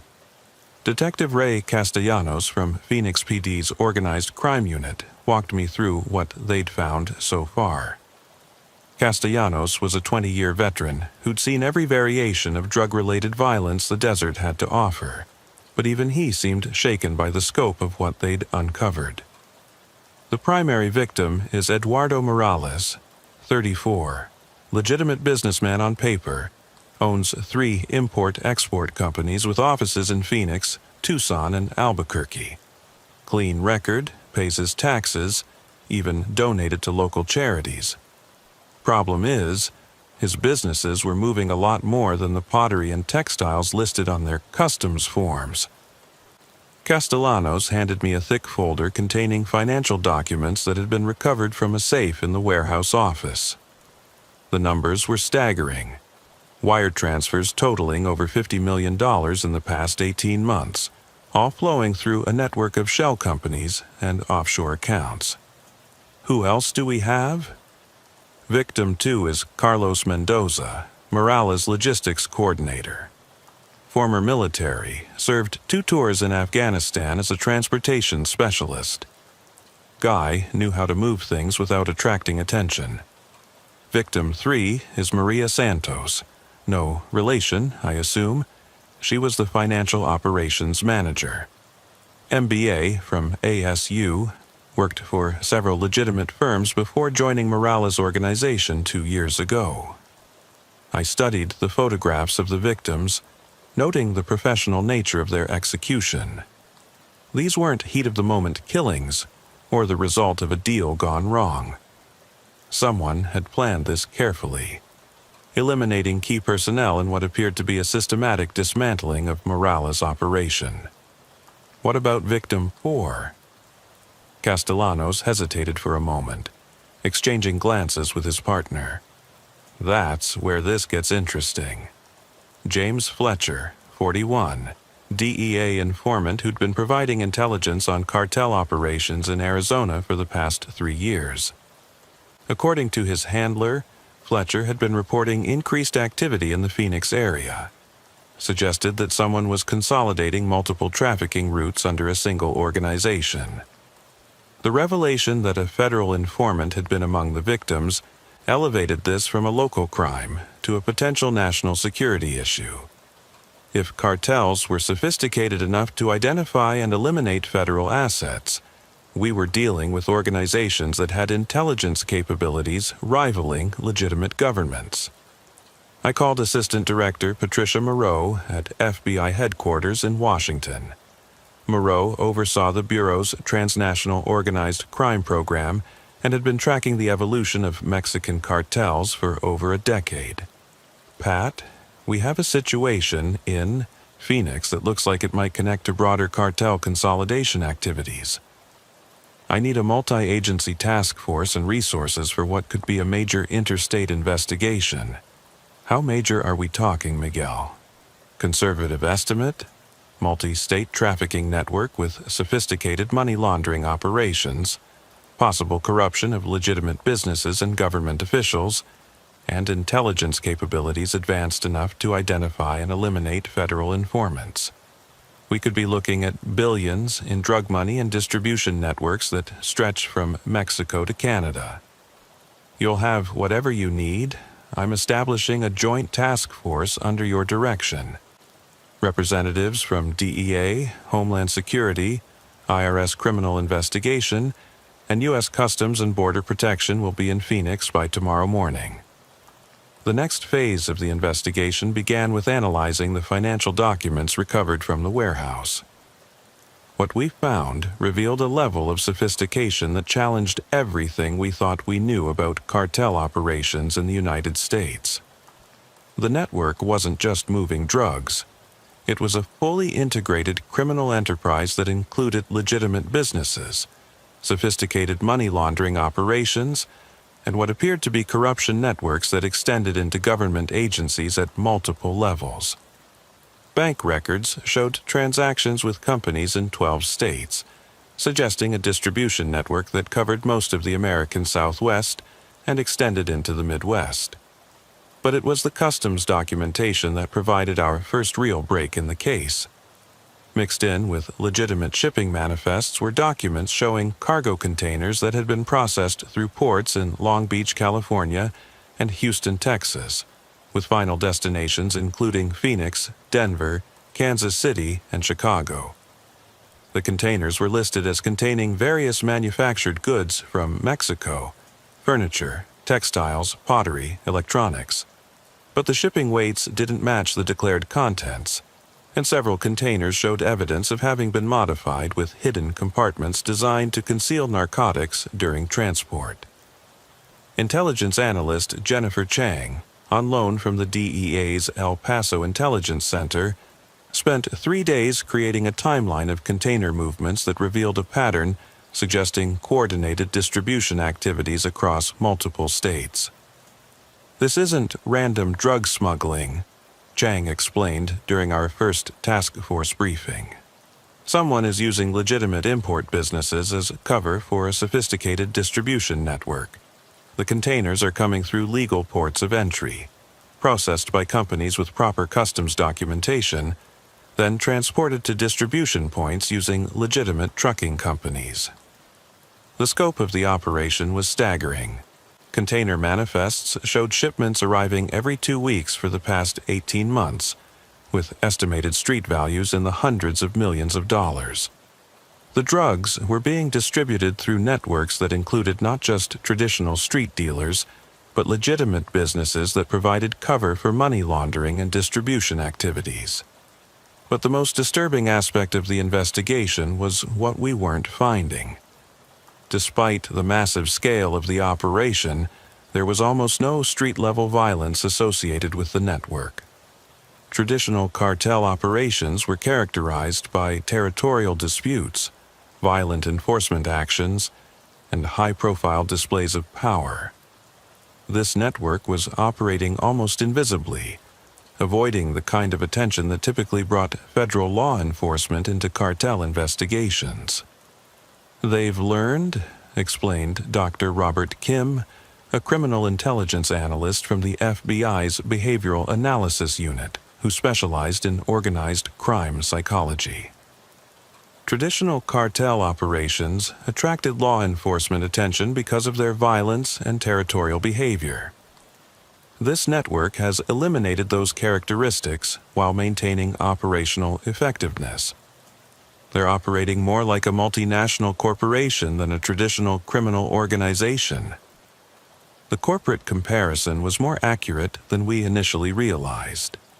As we dug deeper into the financial records, we discovered that the network maintained human resources departments, quality control processes, customer service operations, and even employee benefits programs. They were treating drug trafficking like any other business, complete with performance metrics, profit and loss statements, and strategic planning processes. But it was the intelligence capabilities that truly set this network apart from traditional cartel operations. The systematic elimination of Eduardo Morales and his team suggested that someone had detailed knowledge of their operations, their personnel, and their vulnerabilities. The fact that a federal informant had been identified and eliminated indicated intelligence-gathering capabilities that rivaled those of legitimate law enforcement agencies. The break in the case came from an unexpected source: a traffic stop in Denver that initially appeared to have no connection to our Phoenix investigation. Colorado State Patrol had pulled over a semi-truck for a routine inspection on Interstate 25 south of Denver. The driver had proper documentation. The cargo manifest listed furniture and textiles from Mexico, and everything appeared legitimate. But Trooper Amanda Martinez noticed something that saved the investigation. The truck's GPS unit showed recent travel to locations that didn't match the declared route. Instead of traveling directly from the port in Houston to Denver, the truck had made stops in Phoenix, Albuquerque, and Colorado Springs. stops that weren't reflected in any of the shipping documentation. When Martinez called in the discrepancy, the inquiry was routed to our task force because the truck's cargo originated from one of the shipping companies connected to Eduardo Morales' network. Within 6 hours, we had search warrants and a team of agents examining every inch of the truck and its contents. What we found revolutionized our understanding of how modern cartels were adapting to law enforcement pressure. The truck contained legitimate furniture and textiles, exactly as declared on the customs forms. But hidden within specially constructed compartments in some of the furniture pieces were over 200 kilograms of pure fentanyl, 150 kilograms of heroin, and 500 kilograms of cocaine. The concealment method was sophisticated beyond anything we'd seen before. The drugs were packaged in custom-molded containers that perfectly matched the internal dimensions of furniture pieces, then sealed using techniques that made detection nearly impossible without complete disassembly. Each piece of furniture was still functional and could be sold to legitimate customers, providing perfect cover for the trafficking operation. But the most significant discovery was a tablet computer hidden in the truck's cab that contained detailed information about the network's operations across multiple states. The device was encrypted, but our cybercrime specialists were able to extract data that painted a picture of an organization that was operating on a scale we'd never encountered. The network wasn't just distributing drugs, it was providing a full range of criminal services, including money laundering, weapons trafficking, human smuggling, and what appeared to be contract enforcement services. They had operations in at least 8 states, with distribution hubs in major cities and supply chains that extended from Mexico to Canada. The organizational structure revealed in the computer files showed a level of sophistication that challenged our assumptions about cartel operations. Instead of the traditional hierarchical structure associated with Mexican cartels, this network operated more like a franchise system, with semi-autonomous cells in different cities that shared resources and coordinated activities while maintaining operational independence. Each cell specialized in different aspects of the criminal enterprise. The Phoenix cell had focused on importation and initial distribution, while cells in Denver, Kansas City, and Chicago handled regional distribution and money laundering. A cell in Houston managed port operations and customs documentation, while cells in California handled coordination with Mexican suppliers. But it was the leadership structure that proved most difficult to penetrate. Instead of a single leader or small group of leaders, the network appeared to be managed by a council of representatives from different cells.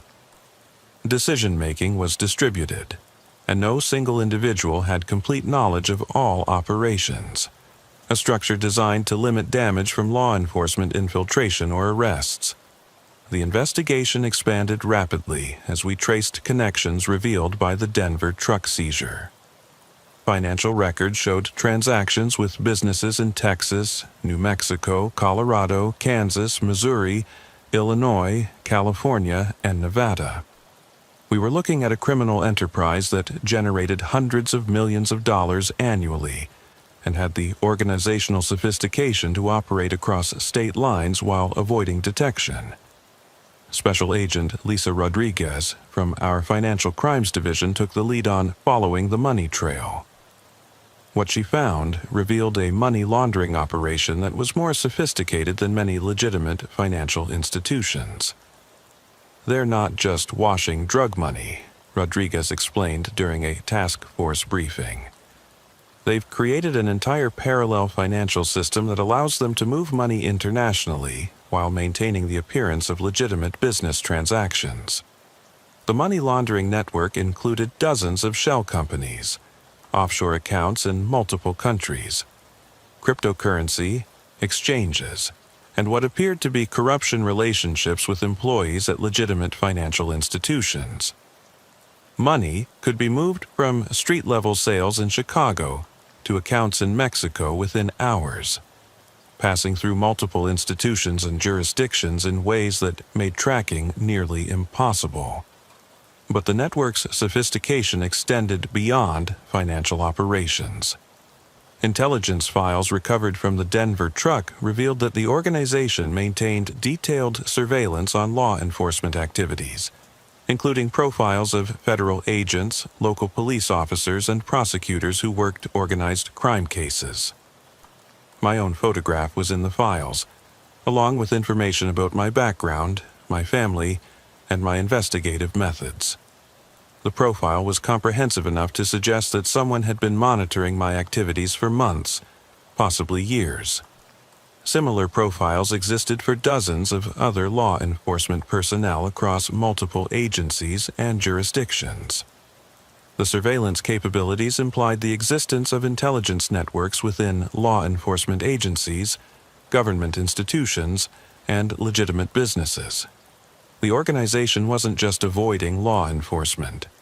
It was actively monitoring our activities and adapting its operations to stay ahead of our investigations. Following the financial trail from Denver led us to Kansas City, Missouri, where we discovered what appeared to be the network's primary money laundering hub. The operation was centered around a legitimate business district near the Kansas City Board of Trade, where several shell companies maintained offices in respectable buildings alongside established financial firms. The Kansas City cell was managed by someone identified in the computer files only as the accountant, an individual who appeared to oversee financial operations for the entire network. Intelligence indicated that the accountant was a former Wall Street investment banker who had been recruited by the network after being fired from a major financial firm for unauthorized trading activities. Working with the FBI's Kansas City field office, we established surveillance on 3 buildings that appeared to be connected to the network's financial operations. What we observed over the following weeks revealed the true scope of the money laundering enterprise. The buildings maintained the appearance of legitimate businesses, investment firms, import-export companies, and consulting services that conducted normal business activities during regular hours. But after hours, they became processing centers for vast amounts of cash that was converted into wire transfers, cryptocurrency transactions, and investments in legitimate assets. The operation was remarkably efficient. Cash would arrive from distribution cells across the country via armored car services that appeared to be legitimate cash transport companies, but were actually controlled by the network. The cash would be processed through counting machines, tested for law enforcement tracking devices, and then fed into the money laundering system.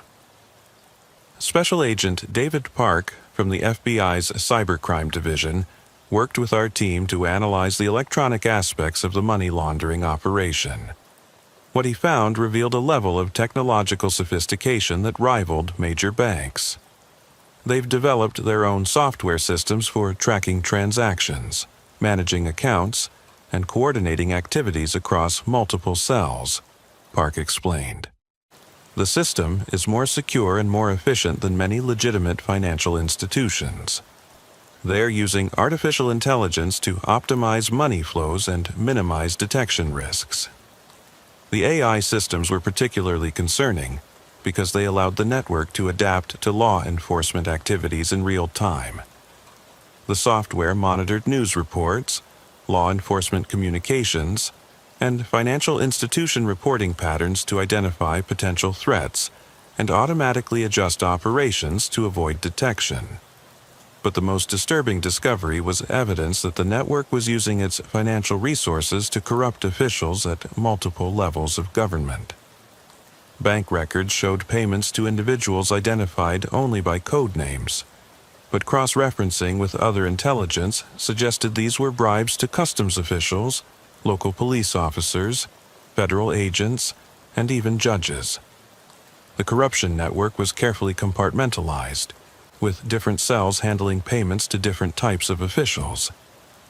The Kansas City cell specialized in financial institutions and federal agencies, while other cells handled local law enforcement, customs officials, and political figures. We found evidence of retainer payments to defense attorneys in multiple jurisdictions, suggesting that the network was prepared for potential prosecutions and had legal resources in place to defend arrested members. The legal network included former prosecutors, judges, and attorneys with connections to law enforcement agencies. The scope of the corruption suggested that the network had intelligence sources within the very agencies investigating them. Information about our task force activities, investigation targets, and planned operations appeared to be finding its way back to network leadership within hours of being discussed in supposedly secure briefings. Assistant Director Moreau made the difficult decision to compartmentalize the investigation, limiting access to sensitive information to a small group of agents who had been thoroughly vetted. Even within our task force, different teams were given access only to the information necessary for their specific assignments.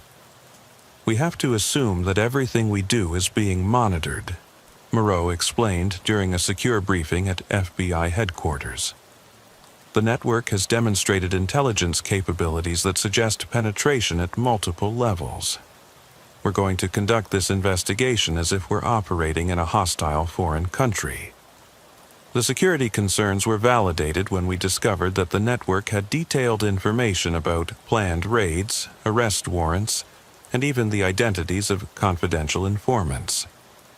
Someone with access to high-level law enforcement intelligence was providing information to the network, and that someone could be in any of the agencies involved in the investigation.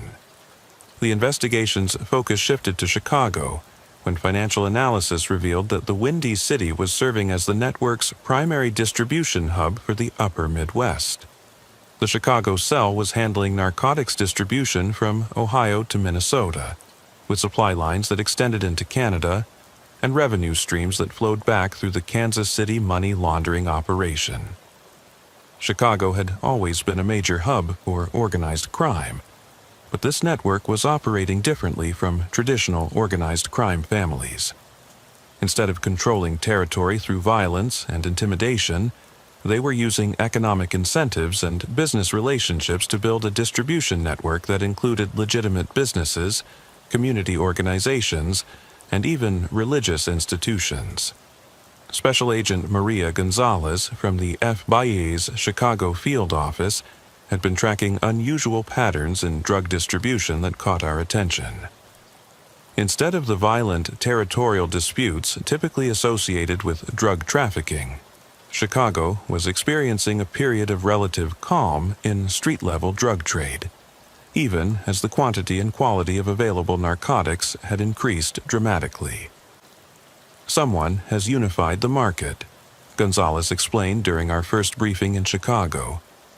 Traditional competing organizations are now working together, sharing territory and coordinating activities. The level of cooperation is unprecedented and suggests external management of the entire drug trade in the metropolitan area.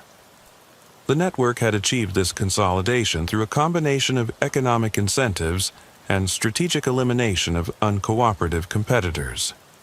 Instead of engaging in violent turf wars, they had offered existing drug dealers the opportunity to become distributors for their network, providing higher quality products at better prices while handling supply chain management and territory assignments.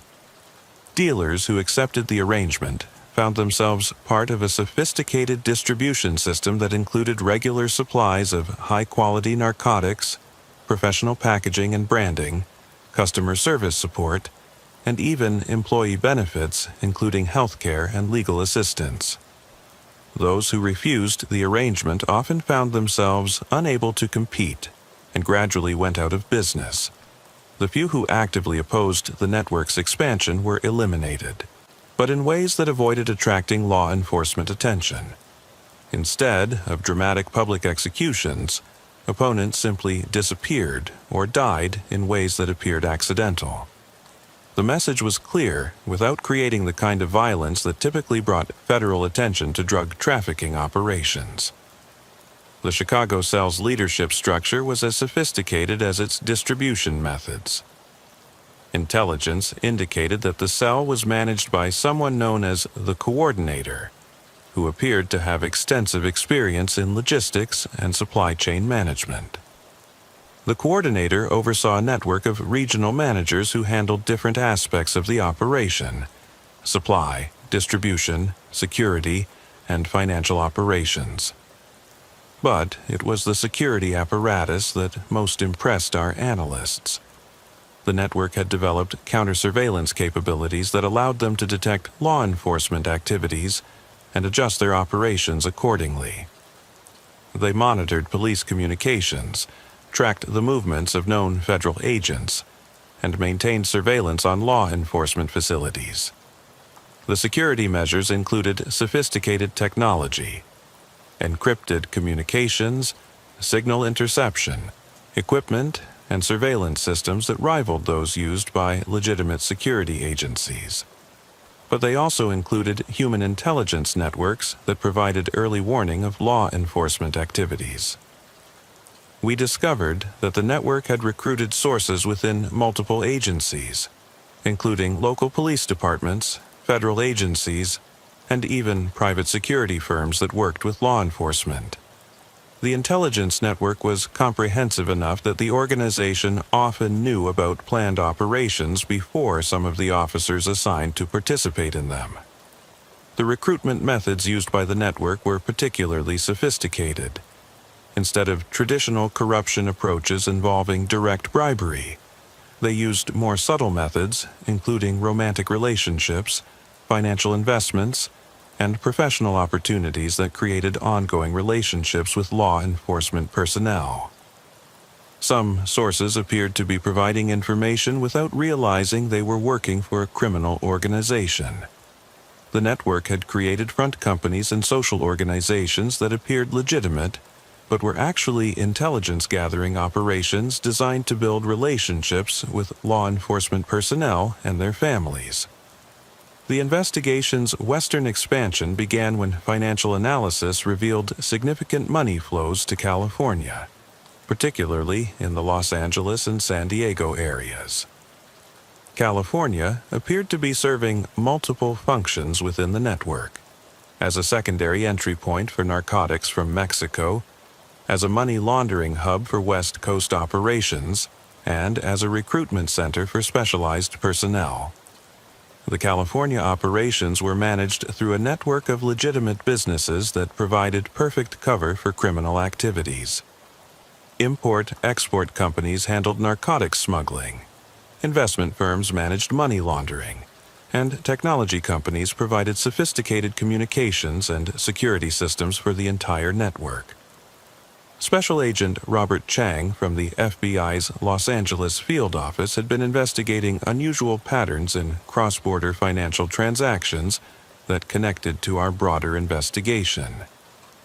Chang's analysis revealed that the network was using California's legitimate international business community as cover for massive money laundering operations. They're not just moving drug money, Chang explained during a secure video conference with our task force. They're providing financial services to multiple criminal organizations across North America. California is serving as the financial services hub for organized crime activities from Mexico to Canada. The scope of the California operations was staggering. Financial records showed transactions totaling over $2 billion annually, with money flowing from criminal organizations across North America to legitimate investments in real estate, technology companies, and entertainment industry ventures. The real estate investments were particularly concerning because they were being used to launder money on a massive scale, while creating legitimate assets that could be used as collateral for additional criminal activities. The network had purchased hundreds of properties across California, Nevada, and Arizona, creating a portfolio worth hundreds of millions of dollars. But it was the technology investments that posed the greatest long-term threat to law enforcement. The network was funding legitimate technology companies that were developing advanced encryption software, surveillance systems, and communications platforms. these technologies were being used to support criminal activities while being marketed to legitimate customers, including government agencies. The entertainment industry investments provided cover for money laundering, while creating cultural influence that could be used to promote favorable attitudes toward drug use and anti-law enforcement sentiment. The network had invested in production companies, music labels, and digital media platforms that reached millions of Americans. Intelligence analysis revealed that the California operations were managed by someone identified as the investor, who appeared to have extensive experience in venture capital and technology investment. The investor had recruited a team of legitimate business professionals who appeared to be unaware that their activities were being funded by criminal enterprises. The recruitment methods used in California were particularly sophisticated, involving the creation of apparently legitimate investment opportunities that attracted professionals from the financial, technology, and entertainment industries. Many of the recruited individuals appeared to believe they were working for legitimate businesses backed by international investors. The network's use of legitimate professionals provided cover for criminal activities while creating legal barriers to investigation and prosecution. Many of the individuals involved in the network's activities had committed no crimes and were protected by attorney-client privilege, business confidentiality agreements, and other legal protections. As the scope of the network became clear, federal law enforcement faced challenges unlike anything we'd encountered in previous organized crime investigations. The network's use of legitimate businesses, corruption of government officials, and sophisticated intelligence capabilities required a response that went beyond traditional investigative methods.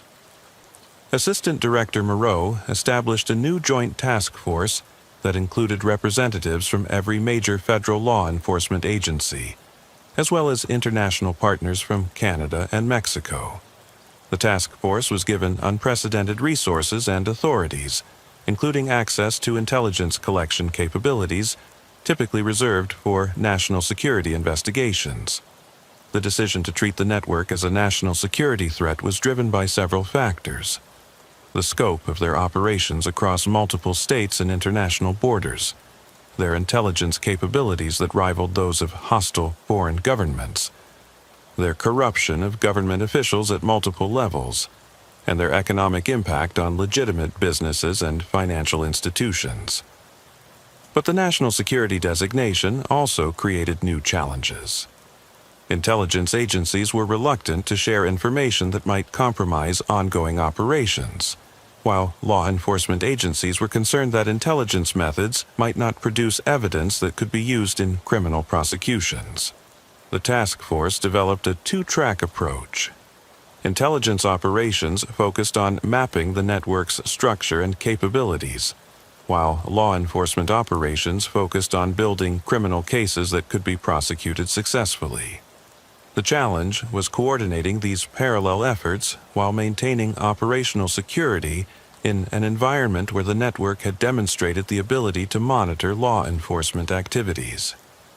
The intelligence operations revealed that the network was far more extensive than our initial investigation had suggested. They had operations in at least 15 states with international connections to organizations in Mexico, Canada, Colombia, and several Asian countries. The network was generating billions of dollars annually and had corrupted officials at every level of government, from local police officers to federal judges. But the law enforcement operations faced significant challenges. The network's sophisticated counter-surveillance capabilities made traditional investigative methods ineffective, while their corruption networks meant that sensitive information was often compromised before operations could be conducted. The breakthrough came from an unexpected source: a mid-level manager in the Chicago cell who had been arrested on unrelated charges and decided to cooperate with federal authorities. Antonio Rodriguez had been working for the network for 3 years and had detailed knowledge of their operations, structure, and security measures. Rodriguez's cooperation was a carefully guarded secret, known only to a handful of agents who had been thoroughly vetted for security clearances. His information provided the first comprehensive look at the network's internal operations and revealed vulnerabilities that could be exploited by law enforcement. "They're not as invulnerable as they appear," Rodriguez explained during one of his debriefing sessions. "The network is built on relationships and trust, but it's also highly compartmentalized. Most members only know their immediate colleagues and supervisors. If you can identify and arrest key coordinators, you can disrupt entire regional operations." Rodriguez provided detailed information about the network's communication systems, financial operations, and security measures. Most importantly, he identified several individuals who served as regional coordinators and had broader knowledge of the network's structure. The information from Rodriguez was used to develop a comprehensive takedown plan that would simultaneously target network operations in multiple states. The plan required unprecedented coordination between federal, state, and local law enforcement agencies, as well as international partners in Mexico and Canada. The coordinated takedown operation began at dawn on October 15th, exactly 18 months after the Phoenix warehouse murders that had started our investigation. Operation Bloodroots involved over 1,200 law enforcement officers from dozens of agencies conducting simultaneous raids in 8 states and 3 countries. The scale of the operation was necessary because of the network's sophisticated intelligence capabilities and their ability to rapidly adapt to law enforcement pressure. By hitting multiple targets simultaneously, we hoped to prevent them from adjusting their operations or destroying evidence in response to initial arrests. My role in the operation was coordinating the Arizona phase, which involved raids on the network's remaining operations in Phoenix, Tucson, and Flagstaff. Intelligence from Antonio Rodriguez had identified several facilities that served as distribution centers, financial operations, and communications hubs for the network's southwestern operations. The Phoenix raids targeted 3 locations: a warehouse district facility that served as a distribution center, a financial services building that housed money laundering operations, and a technology company that provided communications and security services for the network. The warehouse facility was the most challenging target because intelligence suggested it was heavily defended by security personnel with military training. The FBI's SWAT team took the lead, supported by agents from DEA, ATF, and local law enforcement. What we found inside exceeded our expectations. The warehouse contained over $50 million worth of narcotics in various stages of processing and packaging. The facility included sophisticated laboratories for testing and purifying drugs, packaging equipment that created professional quality branded products, and distribution systems that could handle massive volumes of narcotics. But it was the administrative areas that provided the most valuable intelligence. The facility maintained detailed records of all operations, including customer lists, distribution schedules, financial transactions, and personnel records. The scope of the operation was staggering. They were serving customers in over 20 states and generating revenue of over $100 million annually from the Phoenix facility alone. The financial services facility provided insights into the network's money laundering operations that revolutionized our understanding of how modern criminal organizations manage their finances. The facility operated multiple legitimate businesses that processed hundreds of millions of dollars annually, while maintaining the appearance of legal commercial activities. The technology company RAID revealed the network's sophisticated communications and security systems. The facility contained server farms, satellite communication equipment, and software development operations that supported criminal activities across North America. The technology was more advanced than many legitimate businesses, with custom-designed systems for encrypted communications, financial transactions, and intelligence gathering. Similar raids in other states yielded comparable results. The Denver operations included distribution facilities, money laundering operations, and what appeared to be a recruitment center for acquiring legitimate businesses that could be used as fronts for criminal activities. The Kansas City raids targeted the network's primary financial operations, recovering records that documented billions of dollars in money laundering activities over the past 5 years. The financial operations were so sophisticated that they had created their own banking systems, complete with credit cards, investment services, and international wire transfer capabilities. The Chicago raids focused on the network's distribution operations, which had consolidated drug trafficking activities across the upper Midwest. The facilities included warehouses, packaging operations, and administrative centers that managed distribution to hundreds of dealers across multiple states. The California raids targeted the network's investment operations, recovering evidence of money laundering activities that involved legitimate businesses, real estate investments, and entertainment industry ventures. The scope of the California operations suggested that the network had successfully infiltrated significant portions of the state's legitimate economy. The immediate results of Operation Bloodroots were impressive by any measure. 247 arrests across 8 states, seizure of over $2 billion in assets, recovery of enough narcotics to supply the entire American market for several months, and disruption of criminal operations that had been generating billions of dollars annually.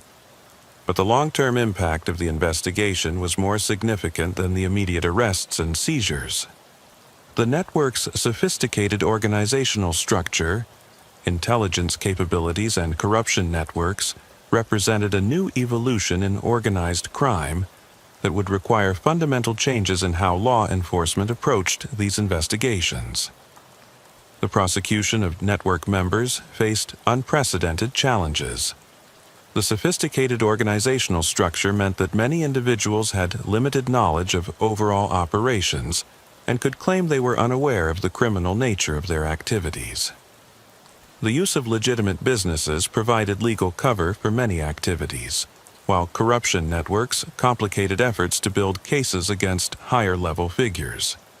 The network's intelligence capabilities had allowed them to monitor our investigation from its early stages, giving them time to destroy evidence, relocate operations, and prepare legal defenses. Many of the most significant figures in the network had disappeared before the raids began, suggesting that they had advance warning of our operations. The corruption investigations that followed Operation Bloodroots revealed the extent to which the network had infiltrated government agencies, law enforcement organizations, and legitimate businesses. Over 50 government officials were eventually charged with corruption-related offenses, including federal agents, customs officials, judges, and elected officials. But the most disturbing revelation was the extent to which the network had succeeded in corrupting the legitimate economy. Their investments in real estate, technology companies, and entertainment ventures had created a parallel economy that generated billions of dollars while appearing completely legitimate. The money laundering operations had been so successful that they had created significant assets that could not be easily recovered by law enforcement. Real estate investments, business acquisitions, and financial instruments had converted criminal proceeds into legitimate assets that were protected by complex legal structures and international laws. The investigation also revealed that the network had been more extensive than our initial assessment had suggested. Intelligence recovered during the raids indicated connections to criminal organizations across North America, Central America, and Asia. The network had been serving as a criminal services provider for organizations involved in drug trafficking, human smuggling, weapons trafficking, and other illegal activities. The technology systems developed by the network had been sold to other criminal organizations, spreading their sophisticated communication and security capabilities throughout the international criminal community. Law enforcement agencies worldwide were now facing criminal organizations with intelligence and operational capabilities that had been developed and tested by the network we had dismantled. 5 years after Operation Bloodroots, the investigation continues to influence how federal law enforcement approaches organized crime. The network's sophistication had demonstrated that traditional organized crime investigations were inadequate for addressing modern criminal enterprises that operated more like multinational corporations than traditional criminal organizations. The FBI established a new Transnational Criminal Enterprises Division specifically designed to address organizations like the network we had investigated. The division combines traditional law enforcement methods with intelligence collection capabilities, financial analysis expertise, and international coordination mechanisms that recognize the global nature of modern organized crime. The investigation also highlighted the need for better coordination between law enforcement agencies and regulatory bodies that oversee legitimate businesses and financial institutions. The network's success had been largely due to their ability to exploit gaps between different regulatory systems and jurisdictions. New laws were enacted to address money laundering through legitimate businesses, while international agreements were developed to improve coordination between law enforcement agencies in different countries. The network's use of technology to support criminal activities led to new authorities for investigating cybercrime and electronic communications.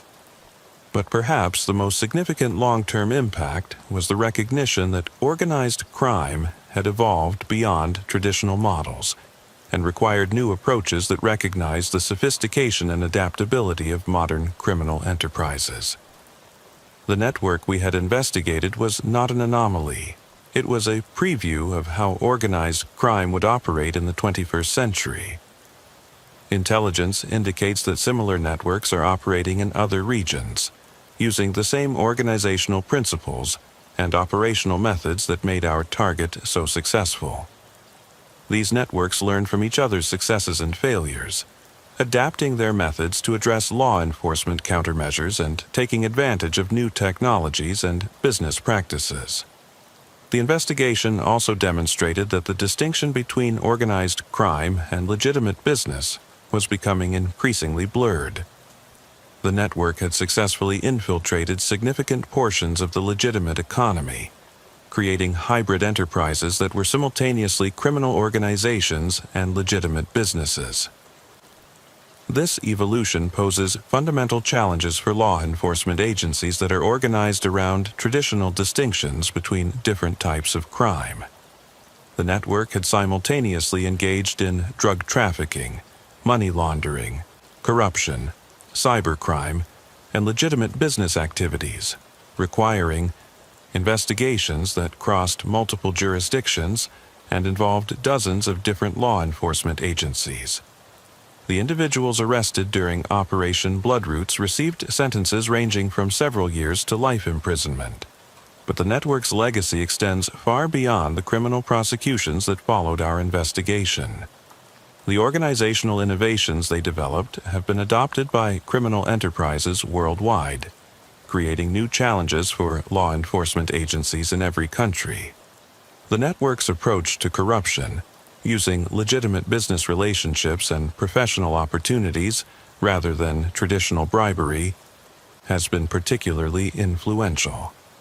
Law enforcement agencies worldwide are now seeing evidence of corruption networks that use sophisticated methods to compromise government officials while maintaining plausible deniability. The financial innovations developed by the network have also spread throughout the criminal community. Their methods for converting criminal proceeds into legitimate assets through complex business transactions and investment strategies are now being used by criminal organizations worldwide. But perhaps most concerning is the network's approach to intelligence gathering and counter-surveillance. Their methods for monitoring law enforcement activities and protecting their operations from investigation have been adopted by other criminal organizations, making traditional investigative methods increasingly ineffective. The technology systems developed by the network have become commercially available through front companies and legitimate technology firms that continue to operate despite their criminal origins. These systems are now being used by criminal organizations worldwide, creating a global infrastructure that supports criminal activities while appearing completely legitimate. The network's success in infiltrating legitimate businesses and financial institutions has also created long-term challenges for economic security. The assets they acquired through criminal activities remain in the legitimate economy, creating ongoing opportunities for criminal organizations to influence legitimate markets and corrupt additional institutions. The investigation revealed that modern organized crime had evolved into something far more dangerous than traditional criminal organizations. Instead of operating on the margins of society, these networks had become integrated into the legitimate economy in ways that made them nearly indistinguishable from legal businesses. Throughout our investigation, one aspect remained frustratingly elusive: the network's connections to Mexican cartels and the extent to which they were operating independently or as part of larger criminal organizations. Intelligence gathered during Operation Bloodroots suggested that the network maintained complex relationships with multiple Mexican cartels, serving as both customers and service providers while maintaining operational independence. The relationship was more sophisticated than traditional cartel operations, which typically involved direct control of trafficking routes and distribution networks. Instead, the network appeared to operate as a criminal services company, providing specialized capabilities to multiple cartels while maintaining their own independent operations. Analysis of communications intercepts revealed that the network was providing services including money laundering, logistics coordination, intelligence gathering, and what appeared to be conflict resolution between competing cartels. They had positioned themselves as neutral facilitators who could work with multiple organizations without being controlled by any single cartel.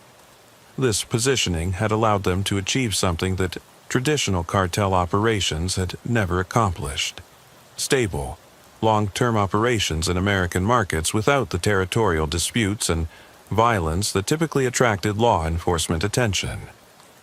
By serving multiple cartels while maintaining independence, they had created a business model that was more sustainable and profitable than traditional trafficking operations.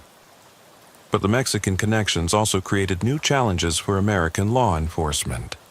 The network's operations extended deep into Mexico, involving corruption of government officials, military personnel, and law enforcement agencies at all levels. Their intelligence capabilities allowed them to monitor American law enforcement activities from Mexican territory, while their financial resources provided protection from Mexican authorities. The complexity of the cross-border operations required unprecedented cooperation between American and Mexican law enforcement agencies. Traditional mechanisms for international law enforcement cooperation were inadequate for addressing organizations that operated seamlessly across national borders while maintaining sophisticated counterintelligence capabilities. Special Agent Carlos Mendoza from the FBI's Legal Attaché Office in Mexico City worked with our task force to coordinate with Mexican authorities, but the network's corruption capabilities made it difficult to identify trustworthy partners within Mexican law enforcement agencies. Every time we shared information with Mexican authorities, the network seemed to know about it within hours, Mendoza explained during a secure briefing. Either they have sources within Mexican law enforcement, or their intelligence capabilities are sophisticated enough to monitor communications between our agencies. The solution required developing new protocols for international cooperation that assumed potential compromise of traditional communication channels. Intelligence sharing was limited to information that could not compromise ongoing operations, while operational coordination was conducted through channels that bypassed potentially compromised Mexican institutions. But even with enhanced security measures, the network's Mexican operations remained largely intact after Operation Bloodroots. Intelligence indicated that they had successfully relocated many operations to Mexican territory, where they continued to provide services to multiple cartels while planning their eventual return to American markets. The Mexican connections also revealed the global scope of the network's operations. Financial records recovered during the raids showed transactions with organizations in Colombia, Guatemala, and other Central American countries, suggesting that the network was part of a larger criminal ecosystem that extended throughout the Western Hemisphere. Intelligence analysis indicated that similar networks were operating in other regions, using comparable organizational structures and operational methods. The network we had investigated was not unique. It was part of a new generation of criminal organizations that were transforming how organized crime operated in the globalized economy. One of the most significant aspects of the network's operations was their sophisticated use of technology to support criminal activities. The technology systems we discovered during Operation Bloodroots were more advanced than those used by many legitimate businesses and government agencies, representing a level of investment and expertise that challenged traditional assumptions about criminal organizations. The network had developed custom software applications for every aspect of their operations: inventory management systems for tracking narcotics through the supply chain, financial management systems for handling money laundering operations, human resources systems for managing personnel across multiple states, and customer relationship management systems for coordinating with distributors and clients. But it was their intelligence and security systems that were most impressive and most concerning for law enforcement. The network had developed sophisticated surveillance capabilities that allowed them to monitor law enforcement activities, track the movements of federal agents, and intercept communications between government agencies. The surveillance systems included traditional methods like physical surveillance and infiltration of law enforcement agencies, but also advanced technological capabilities including signal interception, computer network penetration, and social media monitoring that provided comprehensive intelligence on law enforcement activities. Dr. Jennifer Park, a cybersecurity expert from the FBI's Cyber Division, analyzed the network's technology systems and concluded that they represented a quantum leap in criminal organization capabilities. These systems are more sophisticated than what most Fortune 500 companies use, Dr. Park explained. The network invested hundreds of millions of dollars in technology development, creating capabilities that rival those of major technology companies and government intelligence agencies. The network's technology development was managed by a team of legitimate computer scientists, software engineers, and cybersecurity experts who appeared to be unaware of the criminal nature of their work. The technology team was managed through front companies that appeared to be legitimate software development firms, providing legal cover for their activities while protecting them from criminal prosecution. The front companies had been successful enough to attract investment from legitimate venture capital firms and had developed some technologies that were sold to legitimate customers, including government agencies. This created the disturbing possibility that law enforcement agencies were using technologies that had been developed by criminal organizations. The network's use of artificial intelligence and machine learning was particularly advanced. They had developed AI systems that could analyze law enforcement communications to identify potential threats, optimize drug distribution routes to minimize detection risks, and manage financial transactions to avoid triggering suspicious activity reports. But perhaps most concerning was evidence that the network had been developing capabilities for cyber attacks against law enforcement and government systems. Computer forensics revealed research into methods for disrupting government communications, manipulating evidence databases, and compromising the security of law enforcement facilities. The cyber capabilities represented a new dimension of threat that law enforcement agencies were not prepared to address. Traditional organized crime investigations focused on physical crimes and financial activities, but this network had developed the capability to attack the technological infrastructure that modern law enforcement depended on. The investigation led to enhanced cybersecurity measures for law enforcement agencies and new protocols for protecting sensitive information from technologically sophisticated criminal organizations. But the network's technological innovations had already spread to other criminal organizations, creating an ongoing threat that would require continuous adaptation by law enforcement agencies. The scope of the network's financial operations became clear only after months of analysis by forensic accountants and financial intelligence specialists. What we discovered was not just a money laundering operation, but a parallel financial system that rivaled legitimate banking institutions in its sophistication and global reach. The network had created their own banking relationships, investment portfolios, and financial instruments that allowed them to move money around the world while maintaining the appearance of legitimate business activities. They had relationships with banks in over 20 countries, investment accounts worth hundreds of millions of dollars, and business interests that generated legitimate revenue streams. But the most sophisticated aspect of their financial operations was their use of legitimate businesses as vehicles for money laundering and asset protection. The network had acquired hundreds of businesses across multiple industries, creating a portfolio of assets that generated legitimate income while providing cover for criminal activities. The business acquisitions were carefully selected to provide maximum benefit for criminal operations while maintaining legal protection. They acquired logistics companies that could transport narcotics, financial services firms that could process money laundering transactions, technology companies that could provide security and communications services, and real estate companies that could convert criminal proceeds into legitimate assets. The network's investment strategy was more sophisticated than many legitimate investment firms. They employed professional investment managers, maintained diversified portfolios, and used advanced financial instruments to maximize returns while minimizing risks.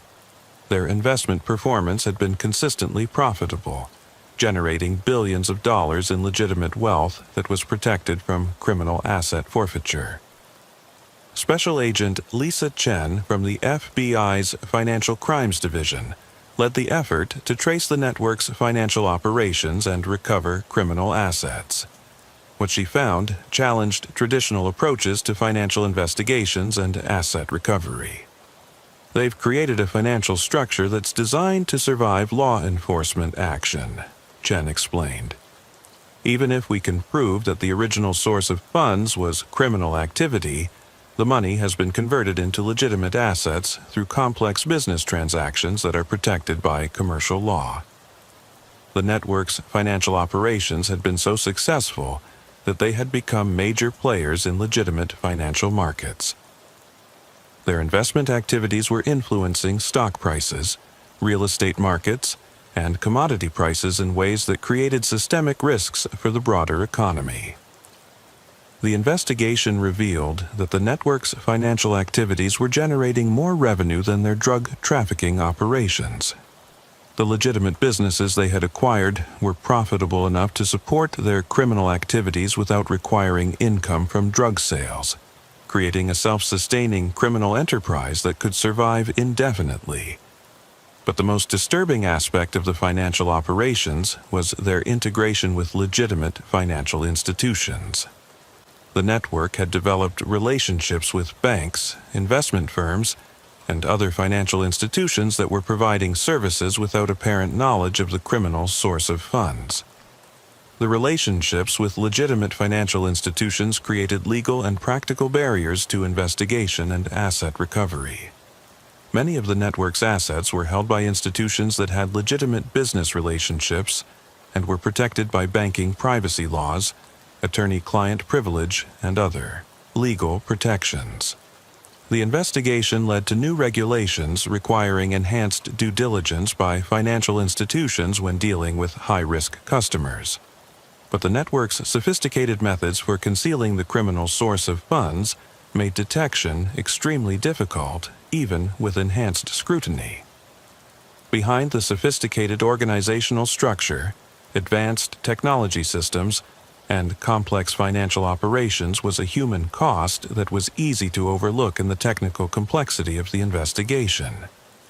The network's success had been built on the exploitation and destruction of thousands of lives, from the victims of drug addiction to the communities devastated by their operations.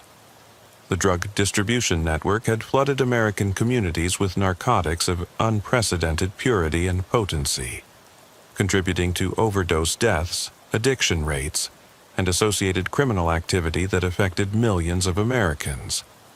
The network's efficiency and market consolidation had made drugs more available and more affordable, dramatically expanding the scope of the addiction crisis. But the human cost extended beyond the direct effects of drug distribution.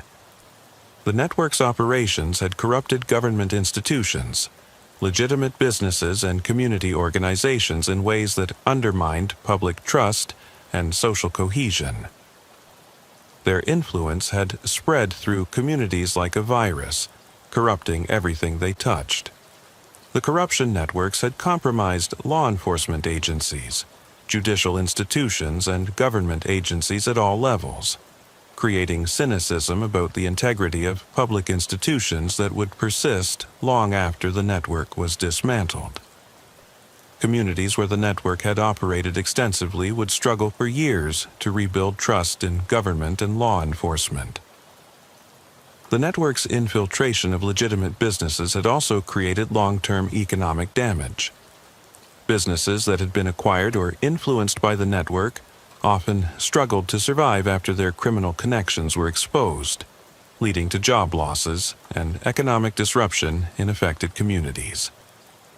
Dr. Maria Rodriguez, a sociologist from the University of Texas who studied the community impact of organized crime, analyzed the network's effects on affected communities and concluded that the damage would persist for decades. Criminal organizations like this network don't just commit crimes. They corrupt the social fabric of entire communities, Dr. Rodriguez explained.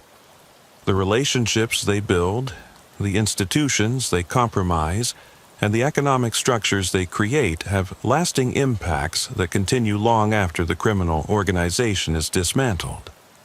The investigation had identified over 500 government officials who had been compromised by the network through various forms of corruption. The prosecutions and investigations that followed had destroyed careers, undermined public confidence in government institutions, and created a climate of suspicion that made legitimate government operations more difficult. But perhaps the most tragic aspect of the human cost was the network's impact on young people in affected communities. The network had been sophisticated in their recruitment methods, identifying vulnerable individuals and providing them with opportunities for education, employment, and advancement that were often better than legitimate alternatives. Many of the network's employees had been recruited as teenagers or young adults who were attracted by the economic opportunities and professional development that the organization provided. The network had invested heavily in training and education for their employees, creating genuine career advancement opportunities that were more attractive than many legitimate employers could offer. The result was that many of the individuals arrested during Operation Bloodroots were not career criminals, but rather young people who had been recruited into what appeared to be legitimate business opportunities. Their prosecutions raised difficult questions about criminal justice and the social conditions that made criminal organizations attractive to vulnerable populations. The scope and sophistication of the network revealed by Operation Bloodroots had implications that extended far beyond American law enforcement. The organizational methods, technology systems, and operational techniques developed by the network were being adopted by criminal organizations worldwide. creating new challenges for law enforcement agencies in every country. The international response required unprecedented cooperation between law enforcement agencies, intelligence services, and regulatory bodies across multiple countries. Traditional mechanisms for international law enforcement cooperation were inadequate for addressing organizations that operated seamlessly across national borders while maintaining sophisticated counterintelligence capabilities.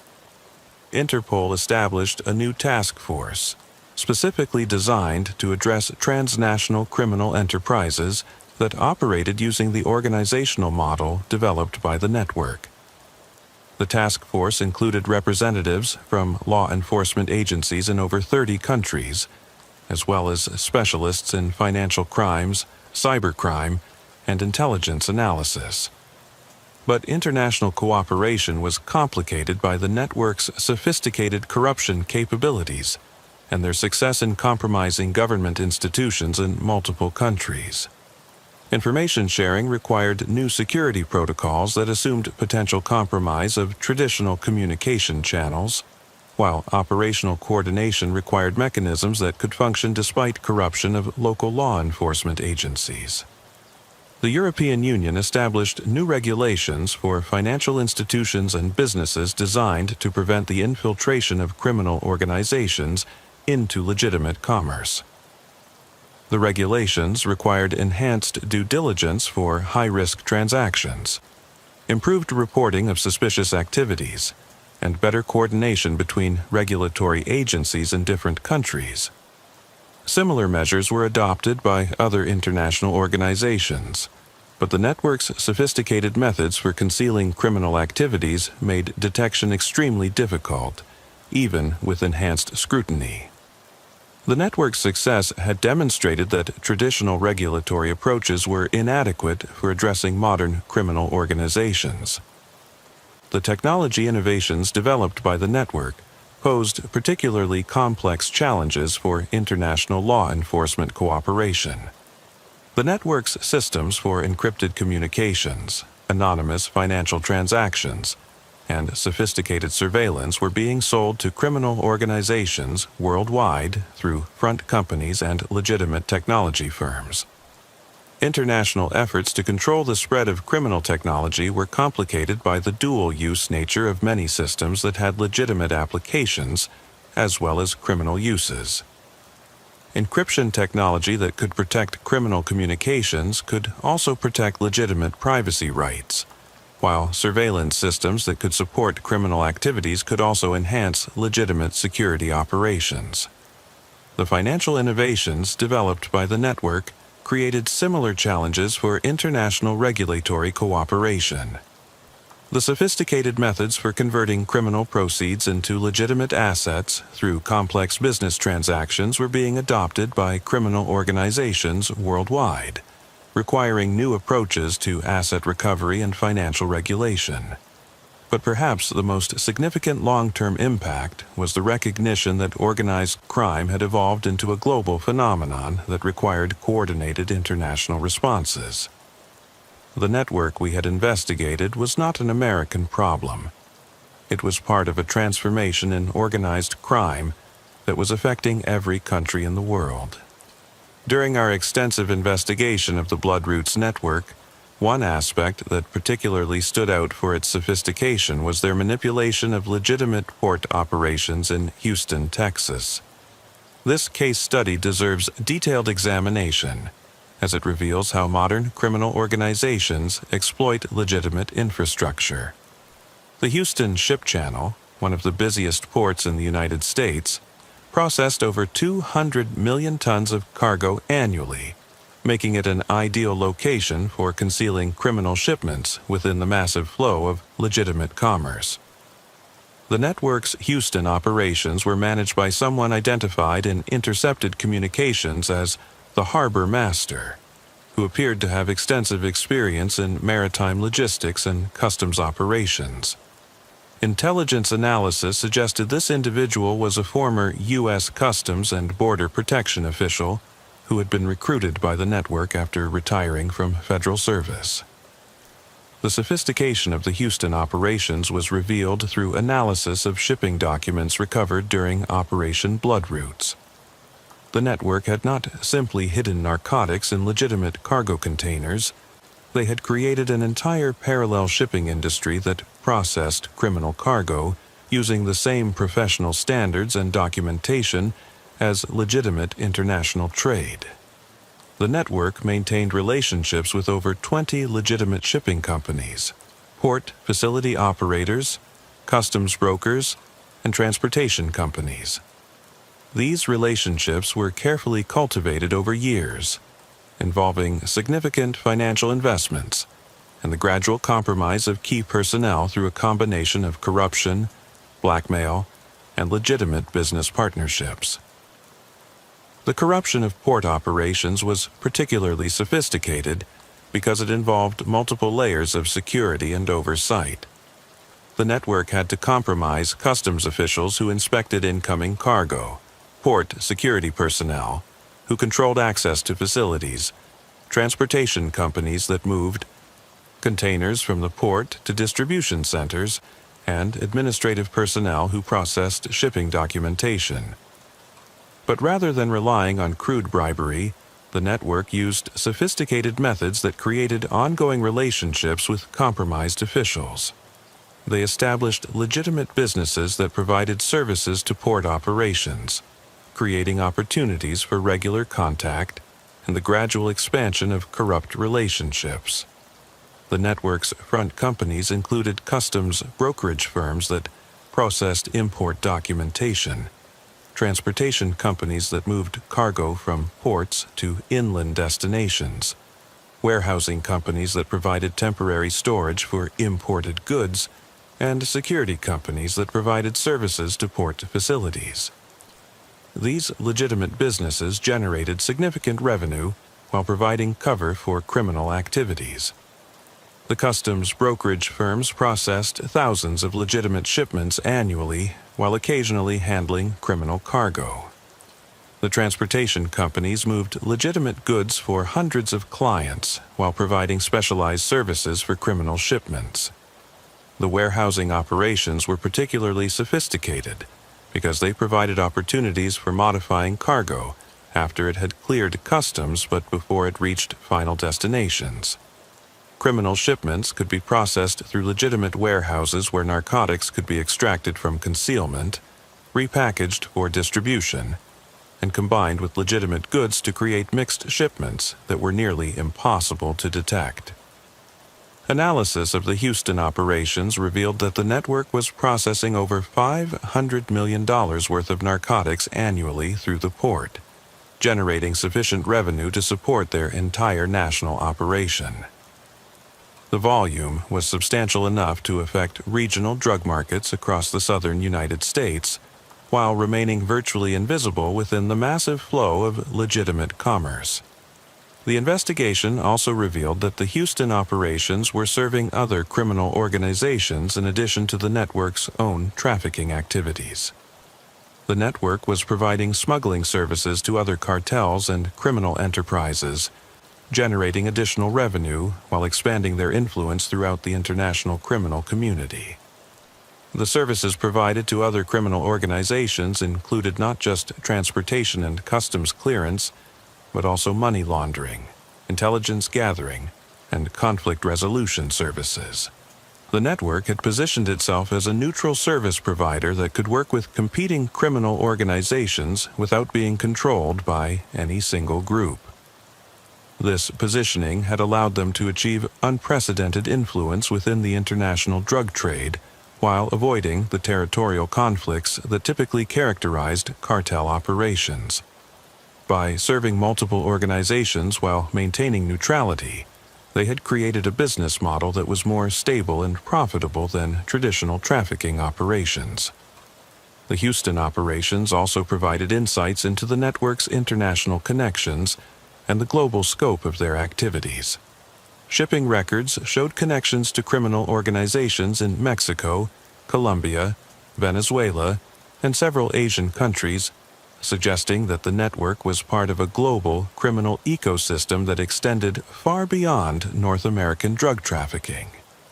Beyond the physical operations, perhaps the most remarkable aspect of our investigation was uncovering the network's technological capabilities. The Bloodroots organization had developed systems that rivaled major corporations and government agencies.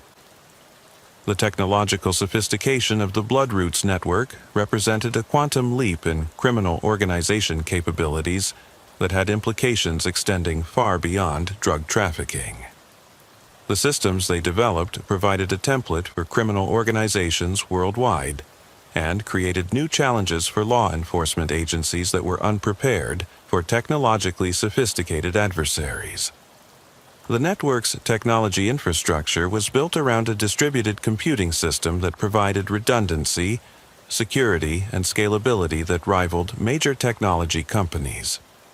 The system included data centers in multiple states, satellite communication capabilities, and redundant internet connections that ensured continuous operations, even if individual components were compromised.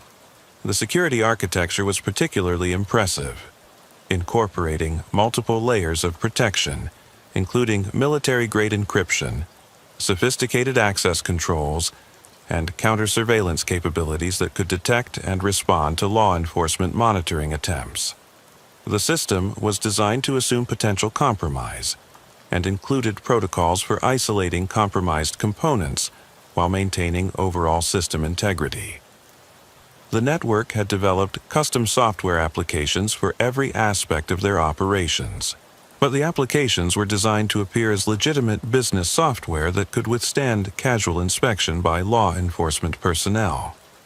The inventory management system appeared to be designed for managing legitimate retail operations while actually tracking narcotics shipments through complex distribution networks. The financial management system appeared to be a standard accounting package for international business operations, while actually managing sophisticated money laundering transactions that converted criminal proceeds into legitimate assets through complex business relationships and investment strategies. The customer relationship management system appeared to be designed for managing sales relationships with legitimate business clients, while actually coordinating distribution networks that included thousands of dealers across multiple states and managing relationships with criminal organizations throughout North America. But the most sophisticated aspect of the technology infrastructure was the artificial intelligence system that managed risk assessment, threat detection, and operational optimization across the entire network. The AI system analyzed vast amounts of data from multiple sources to identify patterns that might indicate law enforcement attention, optimize distribution routes to minimize detection risks, and coordinate activities across multiple cells to maximize efficiency while maintaining security. The AI system incorporated machine learning algorithms that allowed it to adapt to changing law enforcement tactics and continuously improve its effectiveness. The system learned from successful operations to identify best practices, analyzed failed operations to identify vulnerabilities, and incorporated new information to improve future performance. The system also included predictive capabilities that allowed the network to anticipate law enforcement activities and adjust operations accordingly. The system analyzed patterns in law enforcement communications, surveillance activities, and arrest patterns to predict when and where law enforcement operations might occur.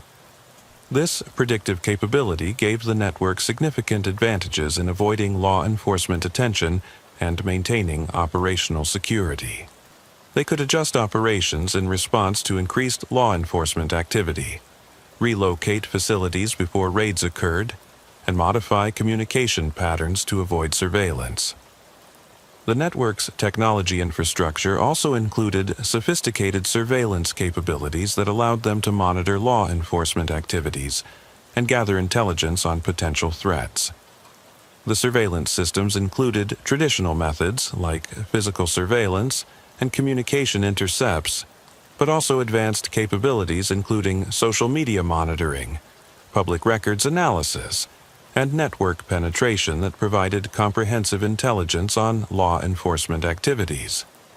The intelligence gathering capabilities were coordinated through a centralized analysis center that processed information from multiple sources and provided actionable intelligence to operational cells throughout the network. The analysis center employed professional intelligence analysts who had been recruited from legitimate intelligence agencies and private sector intelligence firms. The network's investment in technology development was substantial, with estimates suggesting they spent over $100 million annually on technology systems, personnel, and research and development. This investment level allowed them to develop capabilities that exceeded those available to many law enforcement agencies and gave them significant operational advantages. One of the most disturbing aspects of the Bloodroots network was their sophisticated approach to recruiting and managing personnel, which operated more like a legitimate multinational corporation than a traditional criminal organization. This systematic approach to human resources was perhaps their greatest innovation and most dangerous legacy. The network had developed human resources policies, employee benefits programs, and career development opportunities that were often superior to those offered by legitimate employers. Their recruitment strategy was not focused on finding criminals, but rather on identifying and converting talented professionals who could contribute specialized skills to their operations. The recruitment process was carefully designed to identify individuals with specific skills and characteristics that would be valuable to the network's operations. Rather than recruiting from traditional criminal populations, the network focused on professionals from legitimate industries who possessed technical skills, industry knowledge, or institutional access that could benefit their operations. The network maintained recruitment operations on college campuses, focusing on students in business, engineering, computer science, and criminal justice programs. They offered internships, scholarships, and job opportunities that appeared to be legitimate career advancement opportunities, while gradually introducing selected individuals to the network's criminal activities. The campus recruitment operations were managed through front companies that appeared to be legitimate businesses, offering career opportunities in international trade, logistics, financial services, and technology. Students who accepted positions with these companies often worked for months or years on apparently legitimate projects before being introduced to the criminal aspects of the network's operations. The gradual introduction process was designed to compromise individuals slowly, making it difficult for them to extricate themselves once they realized the criminal nature of their employment. By the time employees understood they were working for a criminal organization, they had often committed actions that made them vulnerable to criminal prosecution, creating powerful incentives for continued cooperation. The network also recruited extensively from government agencies, focusing on employees with access to sensitive information or decision-making authority. The recruitment process for government employees was particularly sophisticated, involving long-term relationship building, gradual compromise, and the creation of ongoing obligations that ensured continued cooperation. Rather than simply offering bribes, the network created legitimate business opportunities, romantic relationships, and social connections that gradually drew government employees into compromising situations. The process often took years and created relationships that appeared entirely legitimate while serving the network's intelligence and operational needs. The network's employee benefits programs were genuinely attractive and included health insurance, retirement plans, educational opportunities, and even legal defense funds for employees who were arrested in connection with network activities. These benefits created genuine loyalty among employees and made the network competitive with legitimate employers in attracting and retaining talented personnel. The career development programs offered by the network were often superior to those available in legitimate organizations. Employees received professional training, educational opportunities, and advancement prospects that were carefully designed to develop their skills while increasing their value to the network's operations. The network maintained training facilities that appeared to be legitimate corporate education centers, but actually provided specialized training in areas including financial analysis, logistics management, international law, and counter-surveillance techniques. The training programs were professional enough that certificates and credentials earned through network programs were accepted by legitimate employers and educational institutions. The performance management systems used by the network were sophisticated enough to rival those used by major corporations. Employees received regular performance reviews, goal-setting sessions, and feedback that helped them develop professionally while ensuring their activities aligned with the network's objectives. The network also maintained employee assistance programs that provided counseling, legal assistance, and other services to employees and their families. These programs created genuine value for employees while ensuring their continued loyalty and cooperation with the network's activities. But perhaps most concerning was the network's success in creating a corporate culture that made employees genuinely proud of their work and loyal to the organization. Many employees appeared to view themselves as professionals working for a successful international business, rather than criminals involved in drug trafficking and money laundering.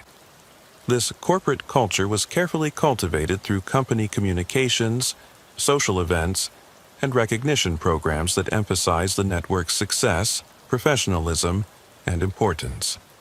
Employees were encouraged to view their work as contributing to a larger mission that transcended traditional moral and legal boundaries. The success of the network's human resources operations created significant challenges for law enforcement agencies. Many of the individuals arrested during Operation Bloodroots were not career criminals, but rather professionals who had been gradually drawn into criminal activities through sophisticated recruitment and management processes. The prosecutions that followed Operation Bloodroots raised difficult questions about criminal responsibility when individuals had been systematically manipulated and compromised over extended periods. Many defendants had legitimate professional backgrounds and appeared to be victims of sophisticated manipulation as much as willing participants in criminal activities. The global financial operations of the Bloodroots network represented one of the most sophisticated money laundering systems ever documented by law enforcement, involving financial institutions, businesses, and government agencies in over 30 countries. This final chapter of our investigation revealed the true scope of their financial empire. The system was designed not just to conceal the criminal source of funds, but to generate legitimate wealth that could support ongoing criminal activities while appearing completely legal. What we discovered challenged every assumption about how criminal organizations manage their finances. The foundation of the international money laundering system was a network of shell companies and offshore entities that provided layers of legal protection while obscuring the true ownership and control of assets. The network had established hundreds of companies in jurisdictions known for financial privacy and minimal regulatory oversight, creating a maze of corporate relationships that made tracing funds nearly impossible. But the network's approach to money laundering went far beyond traditional offshore banking and shell company structures. They had created sophisticated business relationships that generated legitimate economic activity while processing criminal proceeds, making their money laundering operations nearly indistinguishable from legal international commerce. The network operated import-export businesses that conducted legitimate trade in various commodities, while manipulating prices, quantities, and financial terms to transfer criminal proceeds between countries. Over-invoicing for exports and under-invoicing for imports allowed the network to move money internationally while creating documentation that appeared to reflect legitimate business transactions. The commodity trading operations were particularly sophisticated because they involved actual physical goods that provided tangible evidence of legitimate business activities. The network traded in agricultural products, manufactured goods, raw materials, and luxury items, creating diverse revenue streams that made their financial activities appear to be the result of successful business operations. The network also operated legitimate financial services businesses that provided investment management, currency exchange, and banking services to legitimate clients while processing criminal proceeds for the network and other criminal organizations.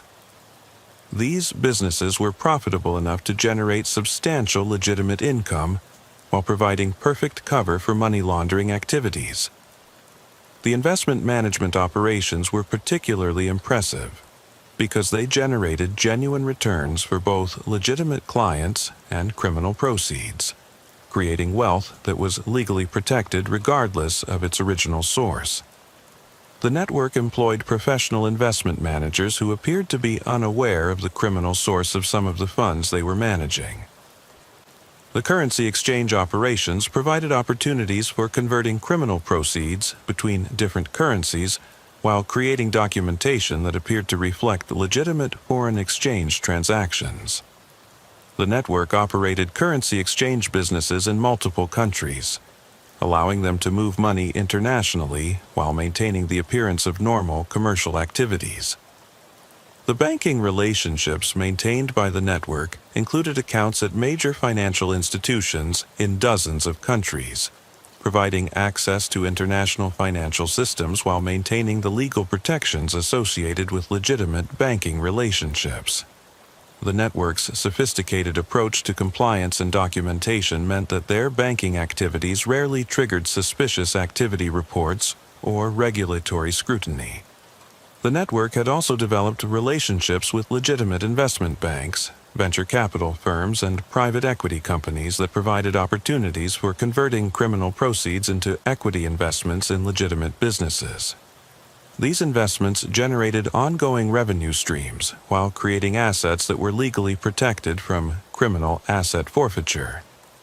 The real estate investments made by the network were particularly sophisticated because they involved properties in multiple countries that could be used for operational purposes while appreciating in value and providing opportunities for additional money laundering through construction projects, property management activities, and real estate development ventures. The network's investment in legitimate businesses created ongoing revenue streams that reduced their dependence on criminal activities while providing additional opportunities for money laundering. The businesses they acquired often became more profitable under network management, generating genuine economic value while serving criminal purposes. The professional services network maintained by the criminal organization included relationships with attorneys, accountants, consultants, and other professionals who provided services that created additional layers of legal protection while facilitating money laundering activities. Many of these professionals appeared to be unaware of the criminal nature of their clients' activities. The legal services network was particularly important because it provided access to attorney-client privilege and other legal protections that shielded criminal activities from law enforcement scrutiny. The network maintained relationships with law firms in multiple countries, ensuring access to legal expertise in various jurisdictions and practice areas. The accounting services network provided opportunities for creating sophisticated financial structures and documentation that made criminal proceeds appear to be the result of legitimate business activities. The network employed professional accountants who were skilled in international tax law and complex business transactions. The success of the international money laundering operations was measured not just by the amount of money processed, but by the network's ability to create genuine wealth that could support ongoing operations regardless of the success or failure of their criminal activities. The legitimate assets created through money laundering operations provided financial stability and long-term sustainability that allowed the network to survive law enforcement pressure and continue operations even when specific criminal activities were disrupted. In the end, the Bloodroots network had achieved something unprecedented in the history of organized crime. They had created a criminal enterprise that was virtually indistinguishable from legitimate international business. Their success represented a fundamental evolution in organized crime that would challenge law enforcement agencies for decades to come. The investigation had revealed not just a criminal organization, but a preview of the future of organized crime in a globalized world. The methods they developed, the relationships they built, and the systems they created would serve as templates for criminal organizations worldwide, ensuring that their legacy would persist long after their leaders were imprisoned and their operations dismantled. As I concluded my final report on the Blood Routes investigation, I realized that we had not just solved a case. We had documented the emergence of a new form of organized crime that would define law enforcement challenges for the 21st century. The battle against the Blood Routes network was over, but the war against organizations like them had only just begun.